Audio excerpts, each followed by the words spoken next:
Yo, laughing man, what's up, my brother? Thank you for being here. I love you, my brother. Mark, what's up? Thank you for being here. Yo, laughing man, what's up, my? Thank you, guys. Thank you for stopping by the live. Thank you. You guys are amazing. All right, so I think I have a good amount of videos tonight that I really want to check out. I really want to react to. So I think it'll be an interesting. I think it'll be a good live. I think it'll be a good live. Okay. Hopefully you guys enjoy. Hopefully you guys react with me. Right. React along with me. That'll be fun. That'll be amazing. Right. So I don't know. For me recently, I've been watching a lot of Chinese related videos in the sense that what's going on in China. So I was seeing like these. Well, we are going to see tonight that what is the result of feminism. Red Door, thank you for being here. Thank you for being here. Well, like I said, I think we always think that like over here in the West, right, in America, so many women, right, so many people don't understand that what is the result, what is the consequences of feminism. Okay, I've said this where I believe we see how everything, right, when the start of feminism till now is exactly the result of feminism. It is a result of feminism. So things like, let's say, how men's content came about, passport bros, how the surgence of men want to become women. I think pretty much all problems or all issues or anything is the result of feminism. So people will be detractors saying that no, that's not true. That's not maybe, but watching videos of, let's say, in China and stuff, we are seeing the consequences of it. We're seeing a mirror image where a lot of the things that we have a problem with, well, place like China, who is their workforce, their female workforce is growing. More women than ever are having exact equality. They're having equal rights as the men are. So we can see what is the result of feminism and compare it, right? So I have a bunch of videos I want to check out, and I think it shows me that it's happening. It's happening. So let's check these videos out.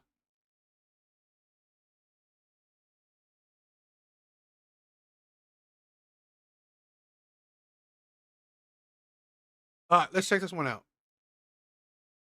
你想不明白，为什么你这么优秀，你这么好，他却不知道珍惜。 I really don't understand why, at 35 years old, I'm so outstanding, I'm so good, yet the boyfriend I've been with for 2 years still doesn't know how to cherish me. I have a master's degree, and I'm currently the HR director of a publicly listed company, with a monthly salary of over 30,000 yuan. Within the You see that? The results of feminism right there. What did she do? She named her education her career, and then wonder why at 35 her boyfriend doesn't appreciate her. This right here. This is what I'm talking about. Why? Wow. I was watching this clip, just a little bit of it, right? And I was like, that is the mirror image of America.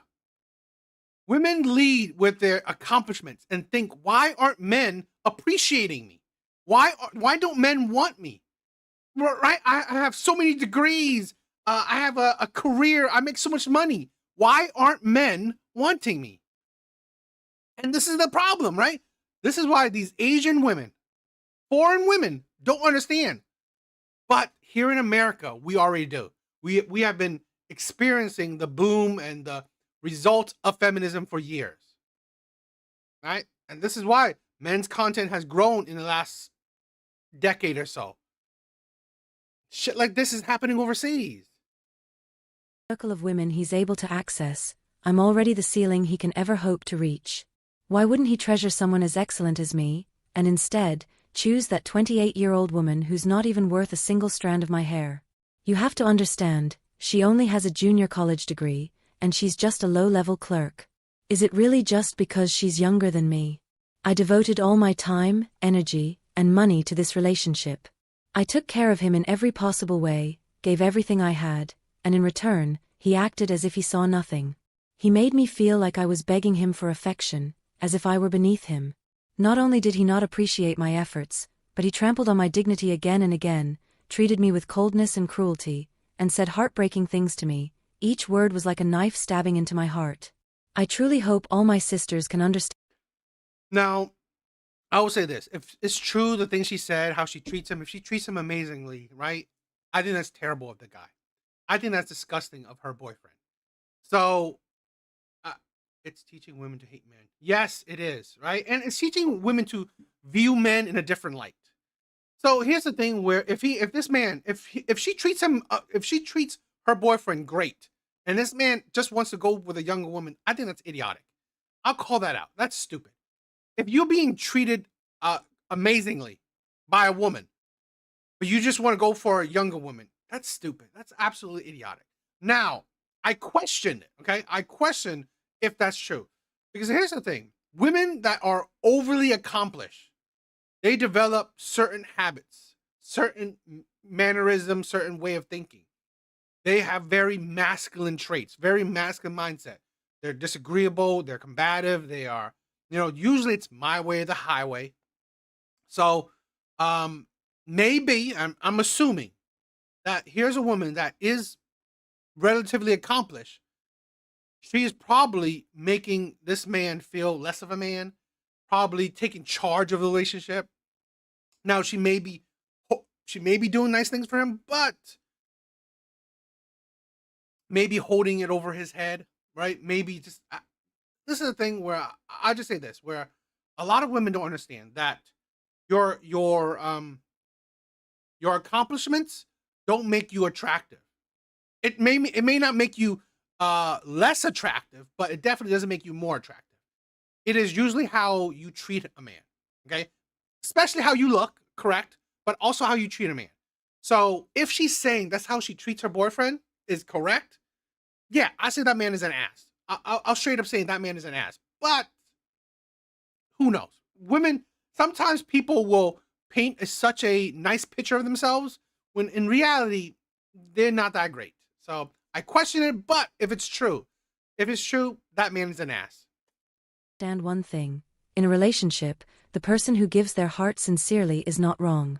The one who betrays that sincerity. Exactly. This is a thing where a lot of women don't recognize. They don't, it may be subconsciously, where they are treating the man like he's beneath her. Oh, he doesn't make him as much as you. He's not as accomplished as you. Even if he is, right? Even if he's your equal, accomplished women usually view men as equals beneath them. So that could be the case. The one who takes us for granted is the one who doesn't deserve us. If he doesn't know how to cherish me, it's because he has no vision, no capability, and no luck. Someone like me, so exceptional, will never let one wrong man define the worth of her entire life. Maybe this low point in life. And it's the ego for me. I swear, I think one of the worst things about feminism is like it has made so many women egotistical. I'm surprised. I mean, I'll be honest. This is data, right? It says that generally men are more egotistical, but I can't understand why men don't have such big egos. I mean, I'm saying men in general because seriously, they don't get the opportunities to, be egotistical. Wow, women, it's like other women will validate your feelings, will prop you up. It's like, but men don't get that. So I'm surprised, but this is the thing. Women are so egotistical. It is insane. Thinking that you are so amazing, I think that's crazy. Is hard to get through, but I believe that once I push through, my life will start soaring like a cheat code has been activated, rising step by step, becoming more and more brilliant. As for him, he's just a small chapter in my life story, a name not even worth pondering again and again. He might think now that he made the right choice, but in the future, he'll realize, letting go of me means letting go of the best possibility he ever had. Because a man who can't even tell the difference between good and bad is destined to accomplish nothing in life, and he is absolutely not worthy of someone like me. 这么漂亮，一定很好找对象吧？ A lot of people say since I'm so pretty, it should be easy for me to find a boyfriend. But the reality is, it's really not like that. I've also confessed my feelings to someone I liked before, but I got rejected. Everyone says, when a man chases a woman, it's like crossing a mountain. When a woman chases a man, it's like pulling away a veil, meaning that Laughing man, thank you. if a woman takes the initiative, the chances of success are very high. But reality gave me a hard slap in the face. The man I liked, the one I confessed to, he actually rejected me. That feeling of liking someone but not getting a response, it's really painful.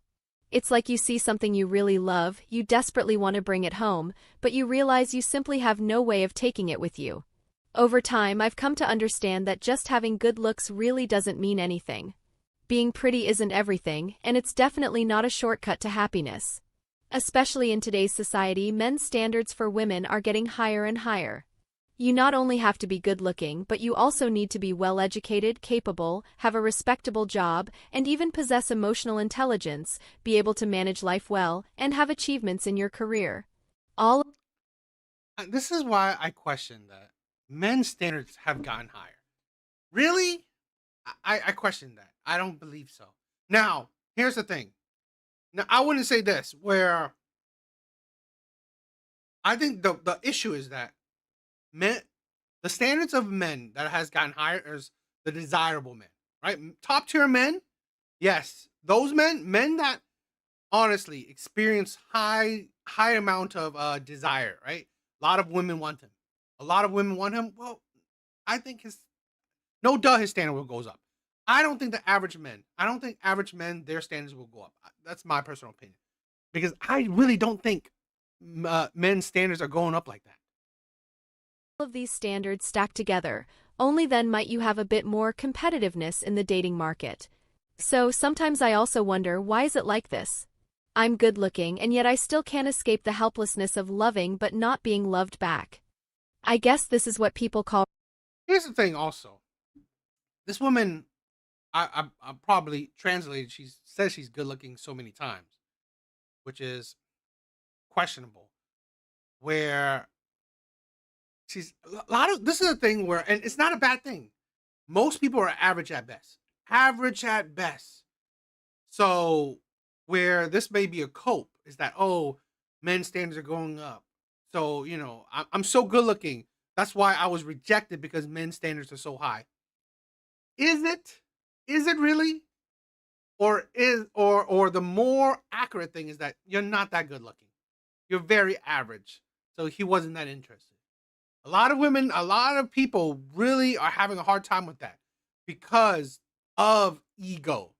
I believe so many women, particularly modern day women, have such high egos, they can't comprehend, oh, he thinks I'm not attractive. That's why he rejected me.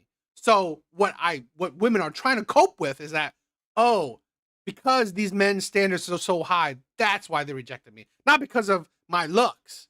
It's because, you know, these men have such high, this man has such high standards. reality. Life sometimes is really hard. I'm already 35 this year and I'm so anxious. My parents are constantly pressuring me to get married. What exactly should I do? 一个男大学生拒绝了，凭什么拒绝我呀？ I really can't understand. A 31-year-old man with only a bachelor's degree, currently with no income at all, not even a job, actually had the nerve to reject me. I, a high-quality older leftover woman earning 10,000 yuan per month, although already 36 years old and older than him, am not delusional. I know exactly what I'm worth. I was willing to lower myself to like a younger guy. Isn't that already giving him enough face? A young man who's just starting out, with no money, no career, actually thinks I'm not good enough for him. Actually expects me to humbly chase after you. In the end, is it just because you think I'm too old or not good enough? Do you dare to admit it? Aren't you just hoping to find a woman who's even richer? I just want to ask you, with your kind of conditions, do you really think a sugar mommy would be into you? Do you think they would truly love you like I do, understand you, give everything for you? Would they be willing to sacrifice for you without expecting anything in return, like I do? What gives you the right to be so picky? Don't forget, You don't even have a stable income. Do you really think just because you're young and have some physical strength, you can easily find a well-off woman to take care of you? I admit, I'm not wealthy either, but at least I'm willing to love you sincerely. Who do you think you are? At the end of the day, aren't you just a temporarily young scumbag? 我都这么优秀了，凭什么看不上我？ I'm already so outstanding. What gives him the right to look down on me? This was the exact line spoken to me a few days ago by a 39-year-old woman with a PhD who came to our matchmaking agency. She truly has impressive credentials. Living in Chengdu, owning 2 large luxury apartments under her name, driving a luxury car, and working as a financial director in a foreign company, by any measure, she's the epitome of an elite woman. No, she's the epitome of an elite man. This is the problem. What feminism have done, right? What feminism has done is destroyed what it's like to be a woman. What it means to be a woman. You know, I had a client, a woman who's like telling me these stories, right? How she's a nurse, right, taking care of these, you know, like mentally challenged people, and I'm just like, my God, that's amazing. I'll say this: I think very few men can do that. Very few men can handle such an emotional toll of what you're doing. That is the strength of women, right? The nurturing, the caring of people. That's a strength that women have that I think very few men can have, because very few men can handle such a strong emotional toll as taking care of people, taking care of children, seeing hardships of children, of people, all that shit. Very few men can handle that. That's why when that's why men go for, the love of things like engineering, mathematics, things like that. And that's why women go for the love of people. It's what people can handle. But what feminism is doing, it's changing how women think. Oh, I want to chase money. I want to chase materialism. I want to chase property. I want to be financially successful. It's like, you're becoming a man. You're becoming the man that you want. And at the end of the day, since you are becoming a man that you want, what man is going to want another man? Then you might as well find a gay man. But sadly, you have women parts. So even those men don't want that. Last week, she came to our agency and took a liking to a man with Sham, what's up? And Arc Knight, what's up? Only an ordinary bachelor's degree. But to her shock, he rejected her on the spot. And she was so furious she nearly exploded right then and there. She just couldn't figure it out, so she asked the man directly why he rejected her. And the man didn't beat around the bush. He said plainly, "No matter how great your conditions are, I don't need your house or your car. What I want is a woman who is willing to have children, care for the family, and be home-oriented. You're so strong and capable. After marriage, are you going to keep fighting for your career, or can you truly settle down and return to family life?" Hearing that, she broke down a little right on the spot. She's hot-tempered and couldn't hold back her anger, so she snapped back on the spot. "You just have no taste, do you?" The man didn't back down either and fired right back. "A woman who can't have children? What's so excellent about that?" When she finished telling me all of this, she was still visibly emotional. But did she really do anything wrong? Or is it that society's definition of an excellent woman must still include reproductive ability and family value, and nothing more? 为什么我长得漂亮？ This is the thing. Society of what an excellent woman is. This is something that a lot of people need to understand, particularly women, okay? We have to learn to make distinctions. An excellent person is different than an excellent, let's say, man or a woman. So an excellent man or woman is usually determined by the market, okay? So an excellent woman is determined by what's the buyers of her product, okay? That is it. It's the same thing with a man. Men have to accept that. What's top tier men? We all as men, we understand that. What makes you a top tier man? Saying that, oh, I'm a good man, I'm a moral man, I'm a nice guy, and all shit. That doesn't make you top tier in women's eyes. Like, seriously, I just saw this video of a woman saying, oh, a man that, cooks, cleans, emotionally stable, he's a good guy. He's just an average woman. Yeah. No man, every man knows that doesn't make you a top tier man. Okay? Being rare in women's eyes, what makes you top tier, right? It's the height, it's the genetics, the looks, it's the charm, it's the money. That's what makes you top tier. Men know this. That's because that's the market. Women seem to not understand the market. Yes, if you are financially successful, that makes you a successful human being. That doesn't make you a successful woman in a man's eyes. Dawson, what's up? Why is it that I look pretty, yet no one is pursuing me, while even average-looking girls have guys chasing after them? Yesterday, a girl came to me for advice. She's 32 years old, has never been in a relationship, and has never had anyone pursue her. That's what she said herself. She said, I feel like I'm quite pretty, so why don't any men go after me? Then she showed me a few of her selfies. All the photos were heavily filtered and beautified. She asked me, look, don't I look pretty? Hearing her say that, I honestly wanted to laugh. I told her, turn off the beauty filter, take off the makeup, and you'll probably understand why no one's pursuing. Oh, and China's having a problem with that. China is having a problem with that. They are heavy on the makeup, heavy on the filters. That's why it makes them even more absurd. You. To be honest, many girls who are actually just average-looking love turning on the beauty filter than doing their makeup. That way they feel good about how they look. There's nothing wrong with that, really. But if you overdo the beauty effect to the point where the person in the photo looks like someone completely different from who you actually are, then there's a problem. Because there's literally no such thing in this world as a genuinely beautiful woman who has no one chasing after her. I have a friend, she's not stunning or drop-dead gorgeous, but she usually just puts on some light makeup and uses a subtle beauty filter. And the result? She looks like a celebrity. There are so many guys lining up to pursue her. Do you really think men are blind? What man doesn't like a beautiful woman? I think this girl asking the question is simply too confident. She's overestimating her own attractiveness. This question is like asking why some tall, rich, and handsome guys don't have girls liking them while average guys do. Classic case of sour grapes, you just can't get it, so you claim it's not worth it. So don't go around thinking it's because you're too pretty that no one is chasing you.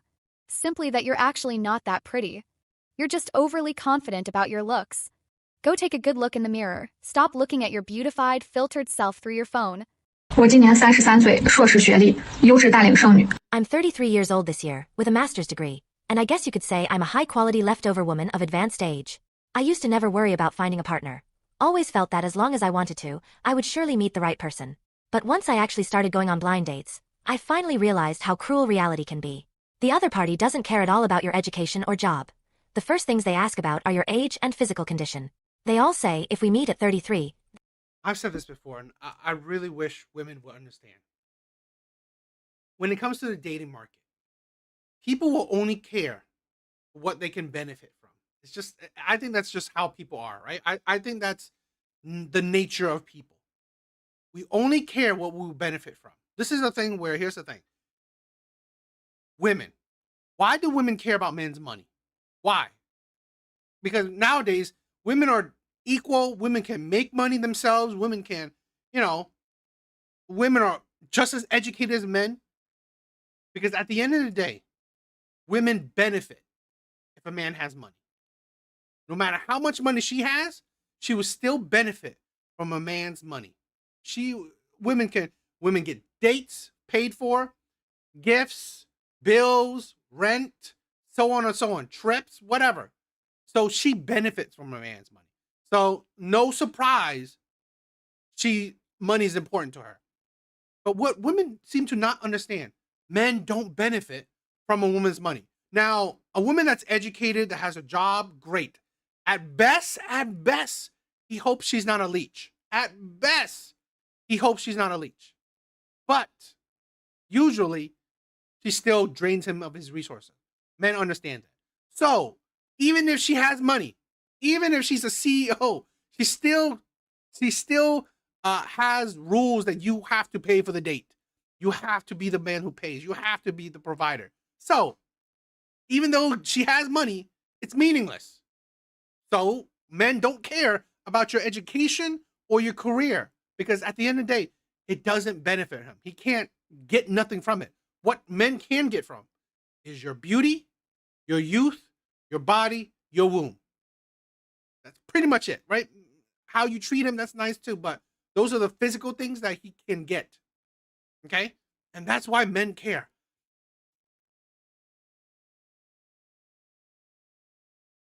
Well, of course, nothing is all, right? Nothing is all, but...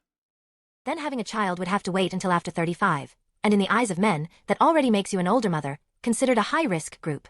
Previously, someone offered to introduce me to a guy born in 1994, but as soon as he found out I was older than him, he immediately declined politely. Just last week, someone introduced me to a 40-year-old man. We had just exchanged a few basic details about each other on WeChat, and then he stopped replying, like he just blocked me outright. This series of failures has made me feel completely worthless. Today is Saturday, and I can't bring myself to do anything. I've been curled up in my rental apartment all day, staring into space, not wanting to do a single thing. I used to love attending all kinds of social events, but now?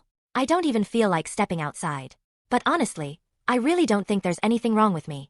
I have a solid educational background, a stable job, and I'm not bad looking. So why won't they even give me a chance to be known? I truly feel unwilling to accept this, and even a little defiant. Just because I'm older, does that mean I deserve to be ignored? Does being a woman in her 30s mean that no matter how outstanding she is, she no longer deserves love? I don't want to accept that, but reality keeps forcing me to lower my head. I want to say this to all the older single women. A lot of women don't understand. It's your attitude. Now, one, it's probably your looks as well. A lot of women are actually very average. Very average. Yet such high, the personality of a 9, the looks of a 5 or a 4. Insane. It's an insane combo. So that's where a lot of women are failing. You have such egos when honestly you're very average. So I think that's a detriment for a lot of women.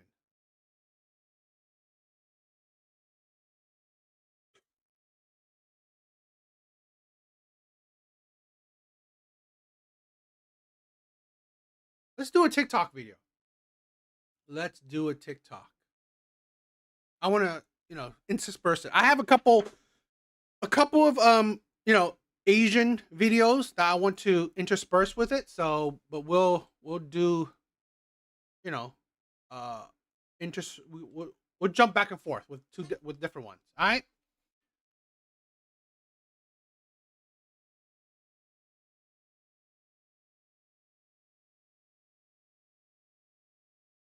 I can see that. Laughing man, I can see that. I agree. All right. This has been an interesting TikTok. A couple of it, right? So this creator will talk about male friends.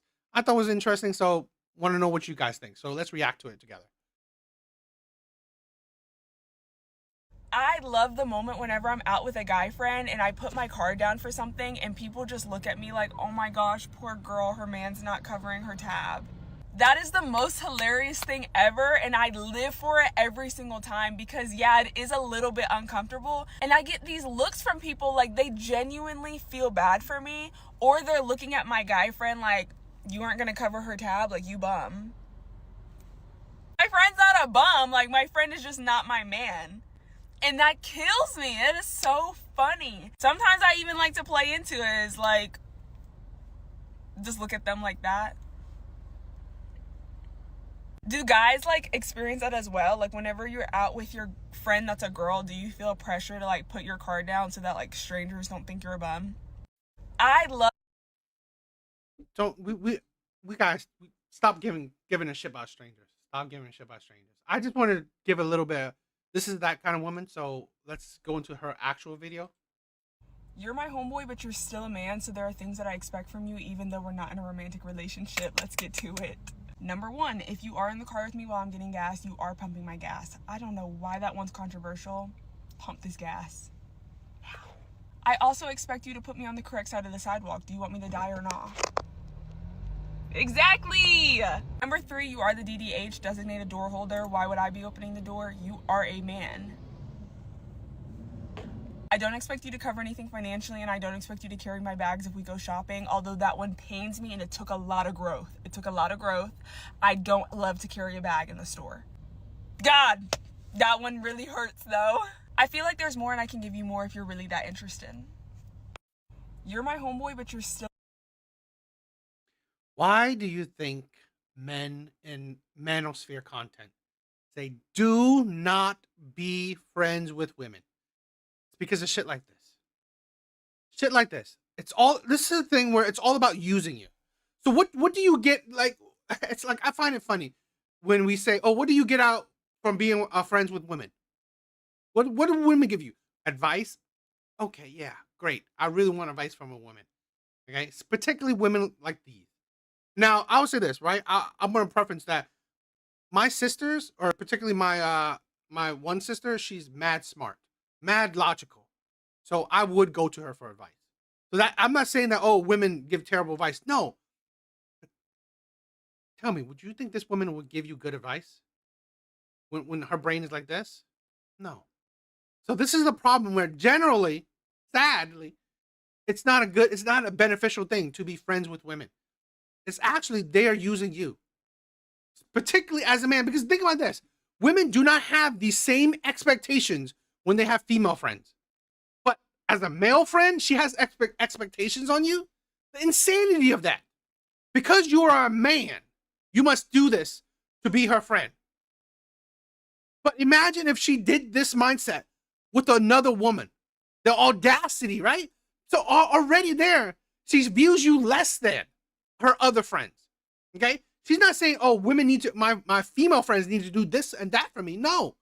But as a man, right, as a male friend, you need to do this and that for me. That is the insanity of it. And this is why, what's the point of being friends with women? Because let's say this, men having friends, you're not expected, I mean, just be a good friend. You're not expected to treat them special, to treat them different. That's the insanity of it. If you are a good man, you care for your friend, you're there for your friend, you'll be doing that to all your friends. Not just, oh, that's because it's a man friend, male friend, they gotta be different. Female friend, they gotta be different. That is fucking insane. Absolutely disgusting too. A man, so there are things that I expect from you even though we're not in a romantic relationship. Let's get to it. Number one, if you are in the car with me while I'm getting gas, you are pumping my gas. I swear, this is a thing where I've said this before. Women don't really view men as friends. They don't. No matter what relationship, what position you have in a woman's life, if you're not useful, she don't want you. If she can't use you as a tool, she don't want you. Right? Women don't care to, hang out with you, talk with you, like how she would be with other female friends. No. Women don't view women as tools, as if you're useful or not. But to men, if you're not useful, you're not a friend. They don't need you around if you're not useful. Because I guarantee you, if she was in a car with another woman, would she expect that woman to get out of the car and pump her gas? No. Just because you're a man, you must be made useful. And it's like, this is the thing where, and yet you wonder why men don't desire to treat women equally. Because at the end of the day, women wouldn't treat men equal. I don't know why that one's controversial. Pump this gas. I also expect you to put me on the correct side of the sidewalk. Do you want me to die or not? Okay, do you want her to die? So it's okay for him to die for you? Why? Why is it okay for him to die? Again, this is the thing where, why would you be friends with anyone that only thinks about themselves? What's the point? It's like, literally, what's the point of having a female friend? I really don't understand. Because here's a woman that literally explains there's no point. And I feel that's bad, right? But women like this proves men's point.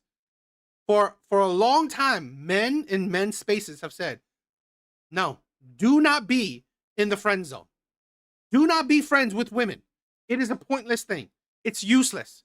It's draining. Only thing she does is use you.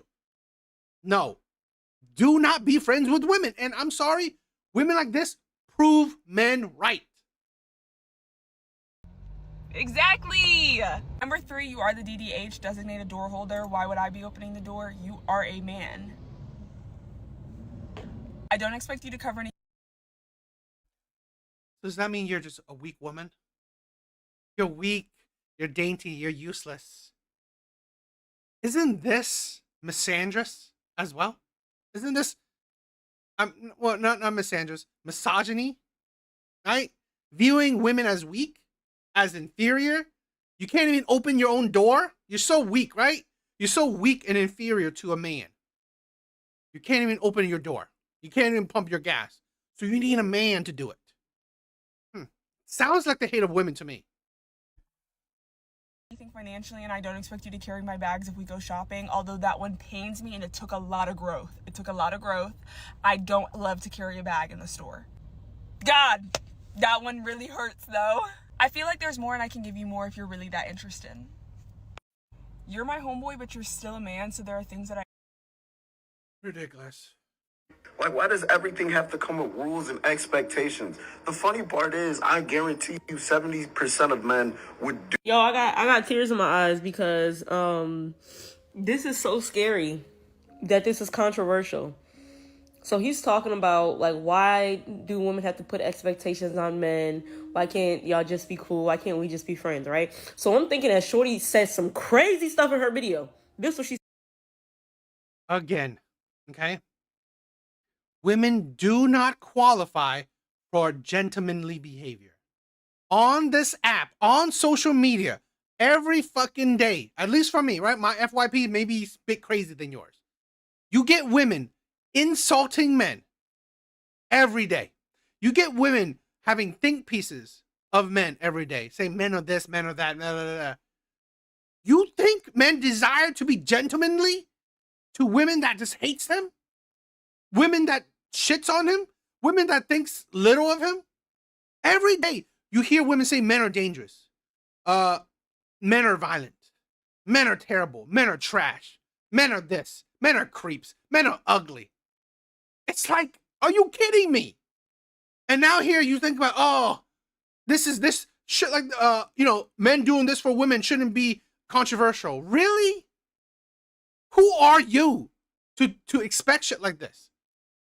Why don't you, I find it insane that the group that demand equality, right? The group that demanded equality is treating men as less than, right? Treating men not as equals.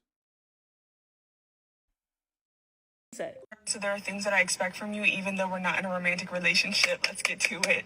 Number one, if you are in the car with me while I'm getting gas, you are pumping my gas. Shorty went on to say she expects her guy friend to pump her gas, open doors when he's around her, and... Yo, Alvy! You're in time for the cringe. And to walk with her at the inside of the street. That she does not expect him to do anything financially for her. If they're out, shopping, she doesn't expect them to hold her bags, nothing like that. Literally pump her gas if he's in the car with her, right? Put her on the inside of the street if they're walking together on the street, and to open doors. And these men are in the comments like, why are they expecting us to do things that we only do for bitches we like? You're not a gentleman. And that's why when women say, oh, there's no such thing as a nice guy, y'all think y'all are nice guys. This is what nice guys do. This is what real nice guys do. My guy friends open the door for me. My guy friends won't even let me touch a door. And I'm talking about car doors. And I think that's above and beyond. Because I was dating a man that didn't even open a car door for me. I have a guy friend that won't even let me touch a car door, let alone a door to an establishment.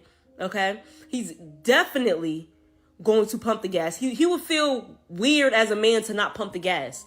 And he's definitely going to have me on the inside of the street. Why? Because he's a gentleman. Not because he wants to hunch me. But y'all can't be nice to women that y'all don't want to fuck. Great. Right? Great. This is a thing where no one's controlling other men to do whatever they want to do. We're all fucking adults. You want to be a gentleman? Cool. No one says don't be a gentleman. The problem is when you have expectations on men. When you put expectations on men. That woman, right, said, I expect these from my male friends. You put expectations on men. That's the problem. Now, a man wants to fucking simp for you. He wants to bend over backwards and let you just pump it away. Fine. As adults, we do what the fuck we want. No one is telling other adults don't do shit. No. Okay? You do what you want to do. You want to be in the friend zone? Good for you. All the power to you. The problem is, right? One, when you have expectations on it. Two, men are usually telling other men. We're talking to other men like, you know what? You want to do what you want to do, but Here are the results, right? These are the things that can happen. Do what you want. No one's telling a man not to simp, or you know what? Forcing a man not to simp. You want to simp? Cool. You want to like be a doormat? Cool. Go for it. We hope men will have self-respect. Care for yourself. Understand that, you know what? The world won't be kind to you. You think these women that you're being nice guys to, gentlemen to, at the end of the day, then what? What you think these women are what? At the end of the day, how great are they to you? Because at the end of the day, you got to realize that there comes to a point where you are giving more than you're receiving. It's nice that these men are gentlemen to their friends, but at the end of the day, it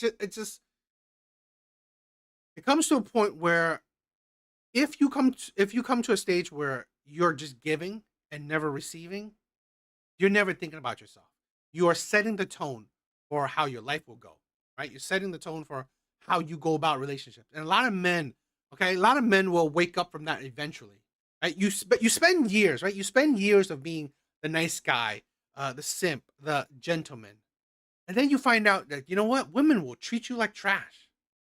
Women will say, "Oh, I want the gentleman. I want the nice guys." Okay. And then you see that why is every time women treating men like shit? Why every woman that says they want these guys, I try to go for her, she rejects me or she treats me like shit. She ghosts me, all this stuff. Men will then learn that, you know what? Fuck that shit. I'm done giving and never receiving.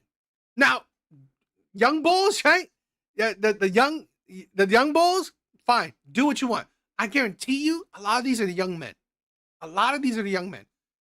Cool, right? No one's stopping these young men to do the shit they want. But they will fucking learn. Like all men, we will learn. We are learning. Okay? The whole manosphere shit. All these men, okay? All these men on all these videos, on all these comments, these chats, they were fucking there. Right? All these men were fucking there already. They did that shit. They were nice guys. Or not saying they're not nice guys anymore, but they were the gentlemen to strangers or to female friends. They were. Only to find out that, you know what? When it's reverse, they are the ones treated like shit. They're the one who's treated like shit. They're the one neglected. They're the one not needed. Right? They're the one abused and used. They will wake up. Now, if things happen good for you, awesome. But a lot of those men, a lot of those young men grow up to being, older men and realize that, no, that was a stupid shit. That was stupid of me.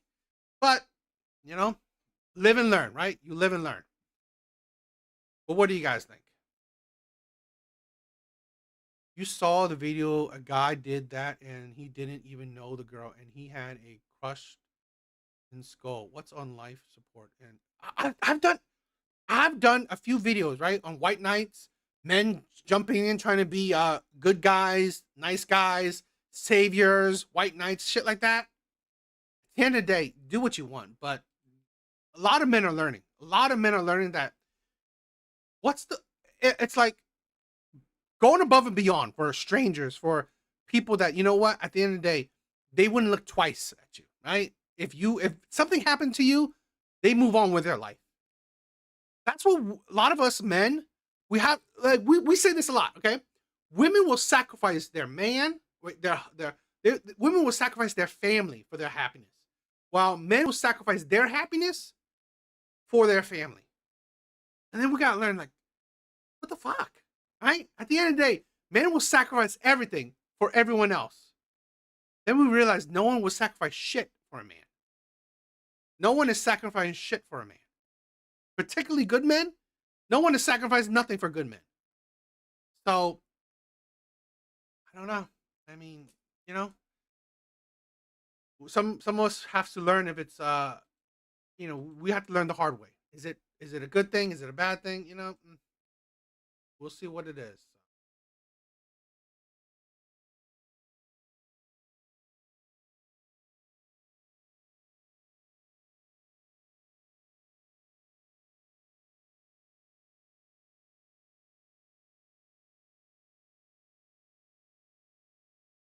This is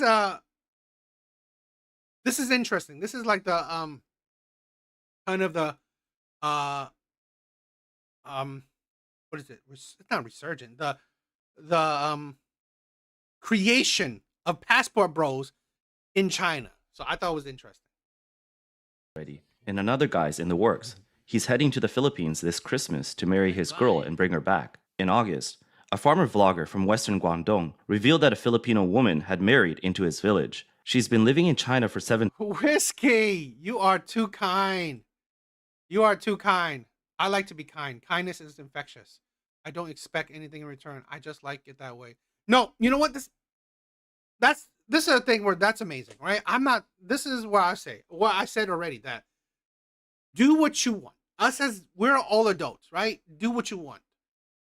I'm just saying that, there comes to a point where one, we are expected, right? I think that's insane. Expecting someone to do something, to be like something is no, it's out of the window. We gotta stop doing that. All right, putting expectation on men, you need to be a gentleman. You have to be a gentleman. It's like, no. At the end of the day, I see a lot of that is just a way to make men doormats. And I'm done with that. I'm tired of seeing good men, right? I'm tired of seeing good men used as doormats. I'm tired of seeing good men shitted on, abused and used. Because here's the thing, right? Whiskey, you said it. You said it yourself, how your sister, right, used you. How she pretty much, stole from you and used you. This is the thing where we don't understand. And I've been there.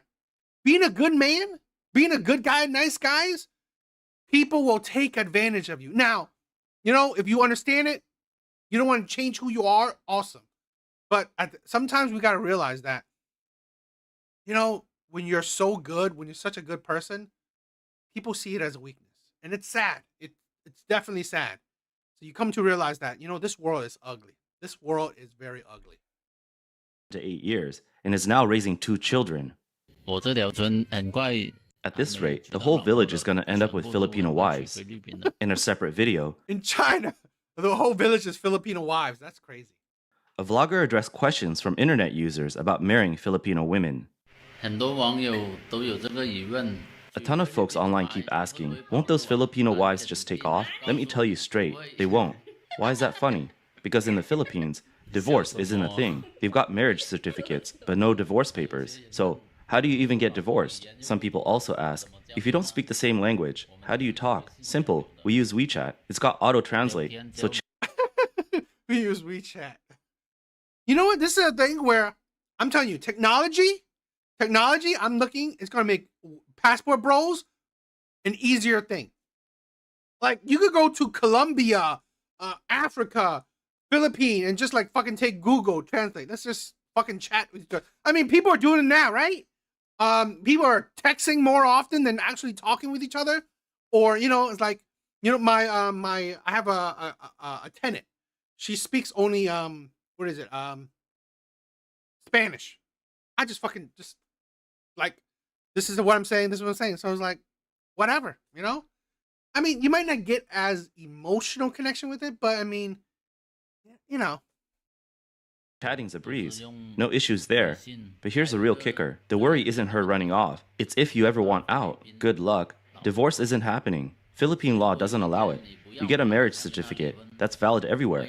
And you're locked in. Can't undo it. Not even in China. That certificate's on record worldwide, showing you're hitched. Try marrying someone else? That's bigamy, and it's a crime. So, marry a Filipino girl. You'll never stress about her leaving.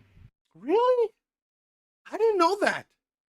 I mean, is there any passport bros? I mean, I don't know if you guys are married to Filipinas, but really? I don't know. I could have swore I heard someone else said, I don't know if they divorced her, right? Maybe they were just boyfriend and girlfriends. But I don't know. I didn't know that. The video triggered widespread online engagement. Viewers from Guangdong, Guangxi, Zhejiang, and other regions commented, asking the vlogger to introduce them to Filipino brides. One user commented, marrying a Filipino wife is a great deal. Chinese wives often avoid cleaning and expect financial support, while a Filipino wife doubles. The poison of feminism. This is a thing. Men know their gender roles. Men know it. And honestly, men are, what did I say? Men are fine with it, right? Men are fine with gender roles. So, I mean, there's some men, right? More progressive men that wants to step away from gender roles. Cool. But a lot of men are fine with gender roles. So, it is what it is. I thought my brother-in-law was a good man. He probably still, but it is hard to cope with my feelings. And see, Whiskey, we talk about this, right? This is what I'm saying. I love it that you're such a good person, right? I love that you're such a good person. But at the end of the day, this world is harsh. This world is ugly. This is what a lot of us men are realizing so late, okay? I only realized this in my late 30s, right? In my late 30s. This world is harsh. It is ugly.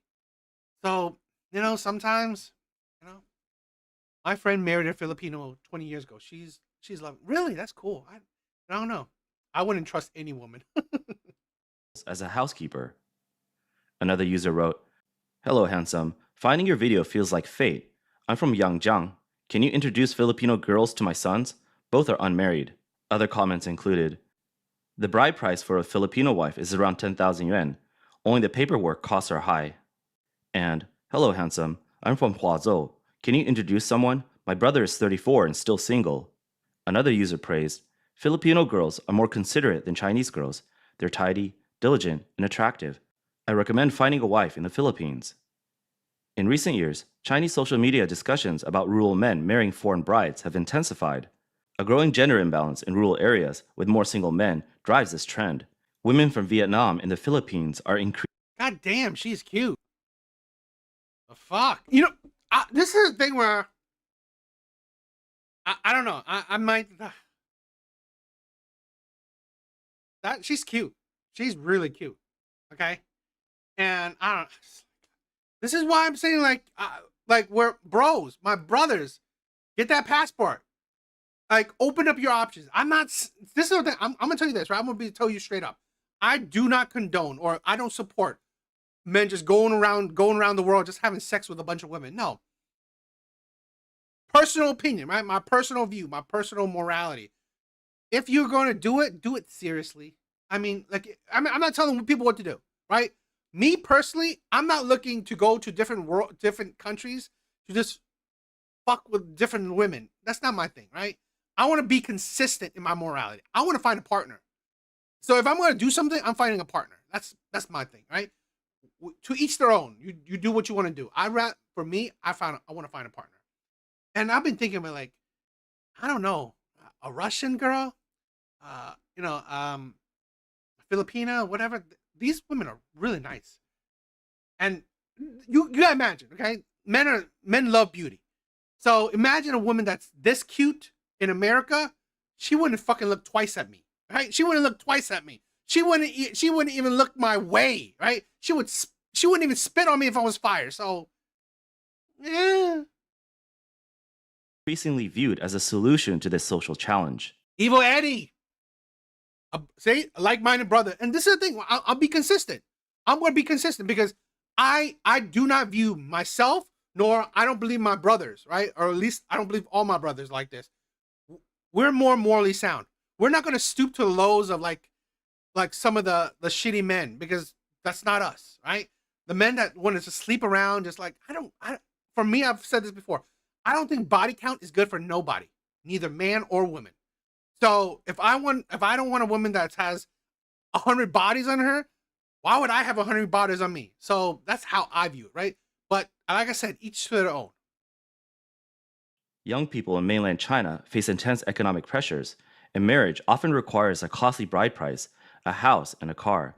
Many young men, especially those born in the 1980s and 1990s, find marriage unattainable and express skepticism about love. A vlogger explained that unlike China's demands for a high bride price, a house, and a car, marrying a Filipino bride is straightforward. If she likes you, a meal, a ring, and a pass are enough to get married. This contrast makes Filipino brides highly appealing to single Chinese men. A vlogger showcased several Filipino wives living in her village. Whoa, guys, look who showed up at our shop tonight. These friends are all from the Philippines. So how many of you are Filipino? 1, 2, 3, 4. Okay, 4 of them. But maybe they don't speak much Chinese. Anyone here who speaks Chinese? She knows a little bit, just a little. I married a Filipino gal, and we're living out in the countryside. She keeps saying it's boring at our place. Same old, nothing going on. But isn't that just rural life? She says she's not happy, but we've been here for decades, making our own joy. You've got to find happiness in the countryside too, right? So I take her shopping to perk her up. A Chinese... You know, that, Sham, that's what I'm scared of too. I'm scared of that because here's the thing. All my shit is here, right? And it's not just shit like this, but like my wealth, my earning potential, all this stuff is here. So I don't know. I've always been very iffy on it. So I don't know. This vlogger has issued a reminder, warning men who are rushing to the Philippines in search of wives to be cautious as the reality is far more complex. Lately, I've seen too many Chinese guys online envying the idea of marrying a Filipino girl. They say Chinese women ask for a car, a house, a bride price, but Filipino girls don't ask for anything. They are hardworking too. Don't get fooled by the hype. Let's be real for a second. Sure, some of them are mixed-race beauties, but others are single mums who had to grow up fast. Some might see marrying a Chinese man as a way to move up in life, but others may just want you to support their entire family, and they will drain you dry. The vlogger noted that abortion is illegal in the Philippines, leading many young women from poor families to become single mothers at a young age. Still children themselves, they must raise their own, driving them to seek financial stability. They are often hardworking, diligent, and keep the home spotless. However, some may expect support for their entire families. In rare cases, men marrying Filipino women have been deceived, losing both money and marriage. Some social media users recommend marrying Vietnamese women. But this is the thing. Shit like that, us as men should know, right? Nothing is doesn't have its both positive and negative. There's pros and cons to everything. So men, if we do anything, understand this, there's always good and bad consequences. Never go into something stupid. Never go into something like naive and foolish. No, that's a recipe for disaster. Okay? Be forewarned. Any step you make, there could be consequences, bad consequences to it. So understand it. One user commented, Whiskey. Bro, thank you. I don't need money. I was the principal. It was probably 90K. I can't understand why he betrayed. My heart goes out to you, my brother. Stay strong. Filipino wives don't seem very attractive. For your village's sake, consider a Vietnamese wife. Vietnamese girls are prettier. Another countered, Vietnamese women aren't dependable. I want a partner for life, not just beauty. Someone too attractive feels less trustworthy. In recent years, many Chinese men have married Vietnamese women, with some proudly showcasing their attractive partners on social media. I didn't spend a single cent back then and still managed to bring home a Vietnamese wife. She's 15 years younger than me. One vlogger shared his story. After a divorce, he moved to Vietnam to start a business. Just as he began to make money, he was scammed by a new girlfriend. It was during his lowest point that his current wife chose to be with him. But not all experiences are so positive. I really regret marrying my Vietnamese wife. Honestly, Stay tuned. At the end of this year, nothing is concrete yet. Nothing is concrete yet, but at the end of this year, I'm planning to go to Vietnam, right, for a vacation. So I'll probably be doing some videos there, right? So that'll be fun. But nothing is concrete, but hopefully it will turn out right. Poor folks like us just aren't cut out for international marriages. Hey everyone, I'm Ah Liang, living in Vietnam. Today, I'm breaking down the headaches of cross-border marriages, hoping you'll hear me out and maybe avoid some pitfalls. First off, if you settle in China, your wife can't work there legally. Buying insurance? Nope. A green card? Forget it. That's even tougher, unless you've got your own business to employ her, but that's rare. Once kids come, the pressure's on. You're footing nearly all the family bills alone. Truth is, most Vietnamese women, about 80%, marry into China to escape poverty back home. They're banking on a better life with you, not more hardship. After a while in China, they'll miss home. Even one yearly visit means a month away, with visas, flights, and other costs piling up. You can't roll up empty-handed either. Gifts for her family. Yo, that would be crazy. Bros. That might be one day. Mark, that might be one day. That would be crazy. Yo, I'm always down for a bros trip. I'm always down. Are a must, and how much depends on your wallet. If her family is really struggling, she might even send them money every month. The vlogger noted that family background matters significantly. If the husband's financial situation is too strained, the wife may leave, leading to both financial and emotional loss. He also highlighted cultural challenges, including language, diet, customs, and beliefs, which differ greatly between the two countries and require time to navigate. Living in Vietnam, as he does, may ease these adjustments slightly. Please, don't just casually marry a Vietnamese wife. That's advice from someone who's been through it. A Sichuan vlogger shared his experience marrying his Vietnamese girlfriend. Now with a 1-month-old baby, he faces several challenges. First, the lifestyle differs, especially diets, as Vietnamese cuisine requires ingredients only available online via Pinduoduo. Fortunately, his wife cooks well, which he says is critical to avoid bigger issues. Communication is limited to basic exchanges due to language differences. Frequent cross-border visits to her family are costly, adding financial strain. Post-marriage pressures have left him physically and mentally exhausted. A Vietnamese woman cautioned Chinese men against paying brokers for marriages. She advised meeting someone naturally while traveling in Vietnam, emphasizing that such relationships are more likely to endure. Chinese men, stop coming to Vietnam just to find wives. You think we are poor, so you can just spend a little money and buy a wife? If you can't find a wife in China, do you really think you can get one in Vietnam? People always say Vietnam is poor. Don't forget, it's 2025 for us too. The things you see, we see as well. You use iPhones, we use iPhones too. If you can't afford to support a family in China, how can you in Vietnam? People accuse Vietnamese girls of marriage scams, but that's because you are trying to buy. I will say this, right? Listen to her words. I would say this is why I say for men to be on their journey to be the best version of themselves. It's not just for yourself. If you can become the best version of yourself financially, you should be a man that you can support, take care of your family. That is a big part, okay? That is the thing where we all have to understand. If we want a family, you got to be in a state where you can support your family. A wife with money. That's not how it works. In Vietnam, you don't need to pay to find a wife. You come here, travel, meet people, fall in love. That's how a real relationship forms.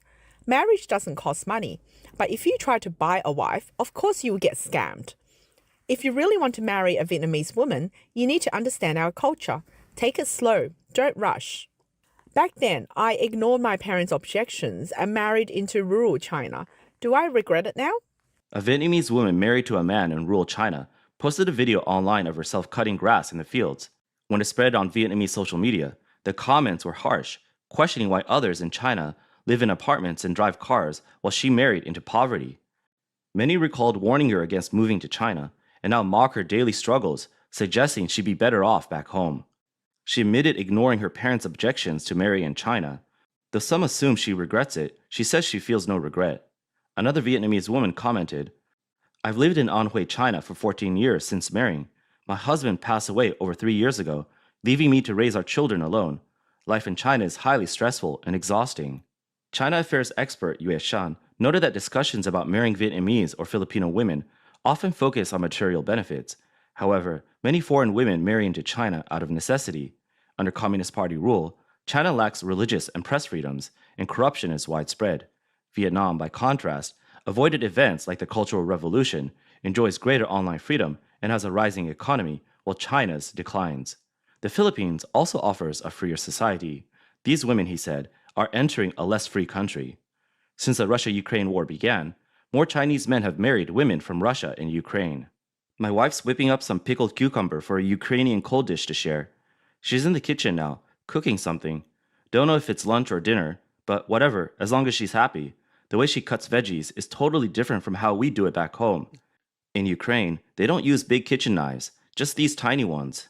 Another vlogger filmed himself preparing to head to the train station with flowers to welcome his Ukrainian wife back from a vacation abroad. Today's a big day. My wife's coming home. I'm gonna hop in the shower, throw on some fresh clothes, grab some flowers, and head to the train station to pick her up. She's been off on an overseas vacation for about a month now. A man from rural Henan confessed that he has little money, yet his Ukrainian wife still crossed thousands of miles to marry him without hesitation. A couple days ago, And Auntie told Irina that with her looks, she could have landed a way better catch. But here she is with me. No car, no house, no bride price, just living out in the countryside. What's she even getting out of this? The vlogger shared that his wife believes true love is all that really matters. He described finding her as the greatest blessing of his life. You know, this is the thing where I hope, this is where I see it where maybe foreign women would be more inclined with true love. I don't know. It's just, that's probably my naivete thing. Another vlogger shared a rainy day video of himself and his Russian wife cooking together in their countryside home. Could be. Honey, let me do it. Let me do it. A viral video captured a Chinese man's traditional wedding ceremony with his foreign bride. China also has many single women. Official statistics show over 240 million single adults, including about 116 million women. Notably, about 80% of these women chose to stay single. Most are post-1990s, well-educated. But I'm more showing this, right? It's more about the poison of feminism. We are seeing the results. This is essentially the passport, bro. Right here. In China. We're seeing those movements here as well. Well, we saw these movements here first. Now we're seeing those movements there in China. That is the poison of feminism, where we don't want to be with women in our own countries because it's hard. These are women that have high expectations, low value. It's not a good thing. And this is what you see. These movements, right? I've always said it, like red pill, black pill, incel, manosphere, passport bros. These kind of movements wasn't there before feminism, okay? At least not to their degree. Feminism has essentially created these things. And financially independent, living in cities. In contrast, single men are mostly in rural areas or lower-tier urban jobs. Alvi, thank you for stopping by, my brother. I love you. Thank you. Some women want to marry but struggle to find partners. Commenting on the trend of Chinese men marrying foreign women, a Guangdong woman born in 1989 posted, "I still can't find a husband, yet you're marrying foreign women?" Since the late 1970s, China's one-child policy led to forced abortions and significant population losses. Until 2013, the government enforced strict family planning, intending to maintain the one-child rule. Influenced by traditional son preference, many families sought illegal gender tests at underground clinics, aborting female fetuses. In poor rural areas, without such access, some people even abandoned their baby girls. This contributed to China's severe gender imbalance, with far more men than women. The two-child policy began in 2015, but birth rates barely rose. By 2020, annual births fell to around 10 million, a post-1949 low. On May 31, 2021, a three-child policy was introduced, followed by pro-birth measures, but these have had little impact. China's demographic imbalance is a key cause of the bachelor crisis. The 2020 census showed 34.9 million more men than women, meaning millions of men may never marry. Marriage rates in China are plummeting, especially in rural areas with many older, unmarried men. More concerning, China's 2023 fertility rate was 1.0, the second lowest globally. In early 2024, Xiamen University economics professor Ding Fa suggested allowing international marriages to address a rural bachelor crisis by bringing in eligible women from overseas. Many single Chinese men, especially in rural areas, see foreign brides as less demanding, requiring no house, car, or high bride price. They view Southeast Asian women as hard-working and family-oriented, making them ideal marriage partners. Cross-border marriages reflect only one aspect of China's marriage and fertility challenges. With a stagnant economy and rising job insecurity, many young people struggle to survive, choosing not to marry, further driving down marriage rates. On December 28, 2023, the China Population and Employment Statistical Yearbook reported that in 2022, 51.3% of adults aged 25 to 29 were unmarried, 18.4% of those aged 30 to 34, and 8% of those aged 35. Big bars, what's up, my brother? I think America is facing kind of the similar, rates too. More people are not deciding to marry, right? Less marriages are happening. Birth rates are declining. I think these are all the results of feminism. So it is an insanity. But what do you guys think?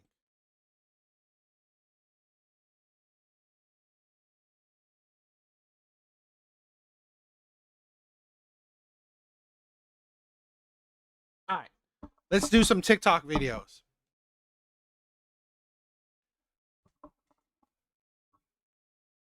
Let's check this clip out. I thought this was an interesting clip.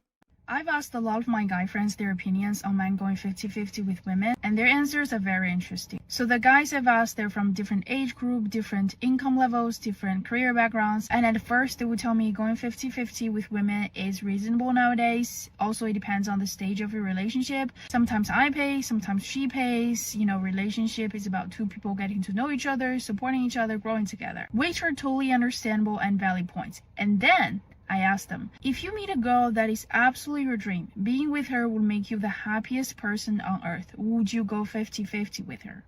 And they all went silent. After a very long pause, every one of them said, no.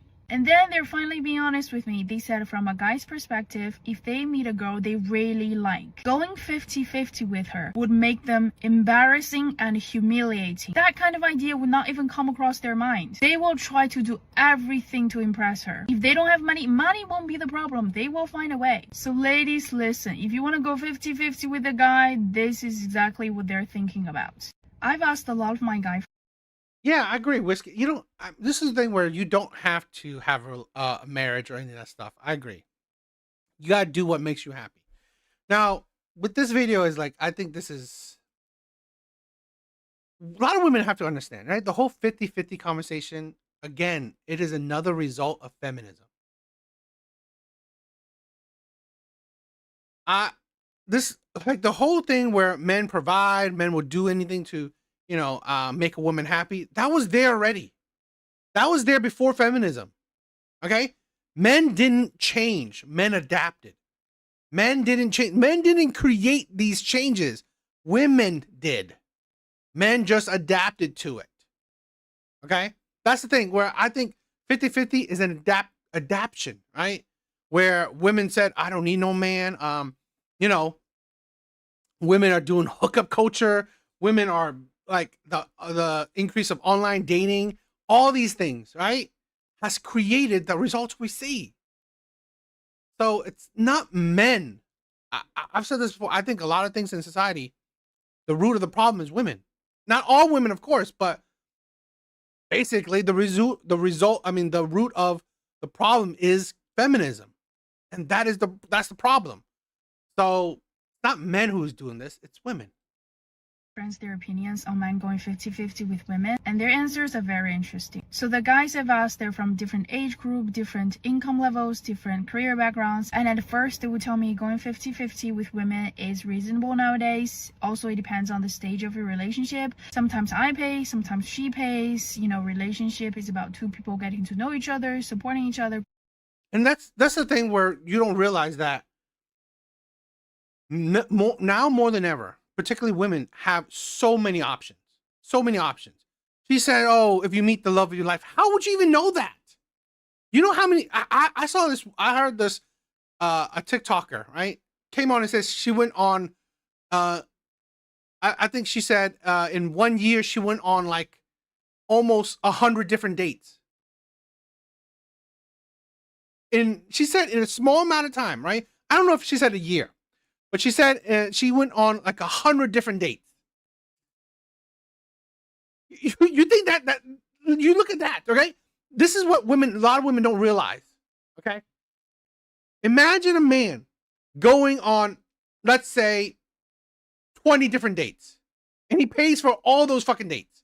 You think that he's crazy about any of those? No. And then none of those dates even, you know, past the second date or past the first date, let alone. So he's just out all these money when none of these women wanted to see him the second date. Yeah, if this is a thing where men would gladly, you know, pay for dates. But the problem is women have so many options. There's so many options.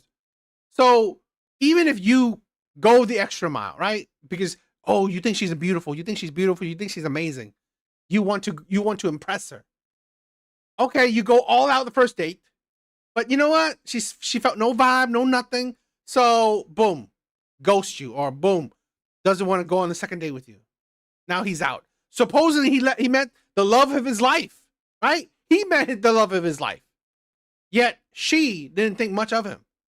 So now, since he went all out because he thought he met the love of his life, now what? It's like, on to the next one then. And imagine that it happens time and time again. That is why 50-50 come about. That's why coffee dates come about. Because men are tired of that shit. Men know that, you know what? When men ask a woman on a date, he's interested. He's attracted to her. Sometimes men want to see the second date. Yet for women, you don't fucking know. A lot of women, they go on a date with a man they're not even attracted to. They don't even care about. They don't even remember his name. So what's the point? That's the thing. It's not because men wanted to change things up. No, men are just adapting to shit. Growing together, which are totally understandable and valid points. And then I asked them, if you meet a girl that is absolutely your dream, being with her would make you the happiest person on earth, would you go 50-50 with her? And they all went silent. After a very long pause, every one of them said, no. And then they're finally being honest with me. Again, you met the girl of your dream. Great. Are you the man of her dreams? Yes, this is the thing where I've been on dates with women that I thought were beautiful. I really wanted to, make her my girlfriend. But first dates. So I go all out. But you know what? End of the date, she's not that interested anymore. She wasn't interested. No second date. So now what? Yeah. If men met the love of their life, like dream girl, yes, men would go all out. But a lot of men are realizing, okay, I'm doing this time and time again. Now what? Every girl is like, oh, she's my dream girl. And yet it goes nowhere. So a lot of men are learning from mistakes. A lot of men, yes, they say they would go all out for a girl that they are very interested in. But the point isn't that if he's interested. The point is she interested? And a lot of men are learning that they are going on dates with women that are not interested in them.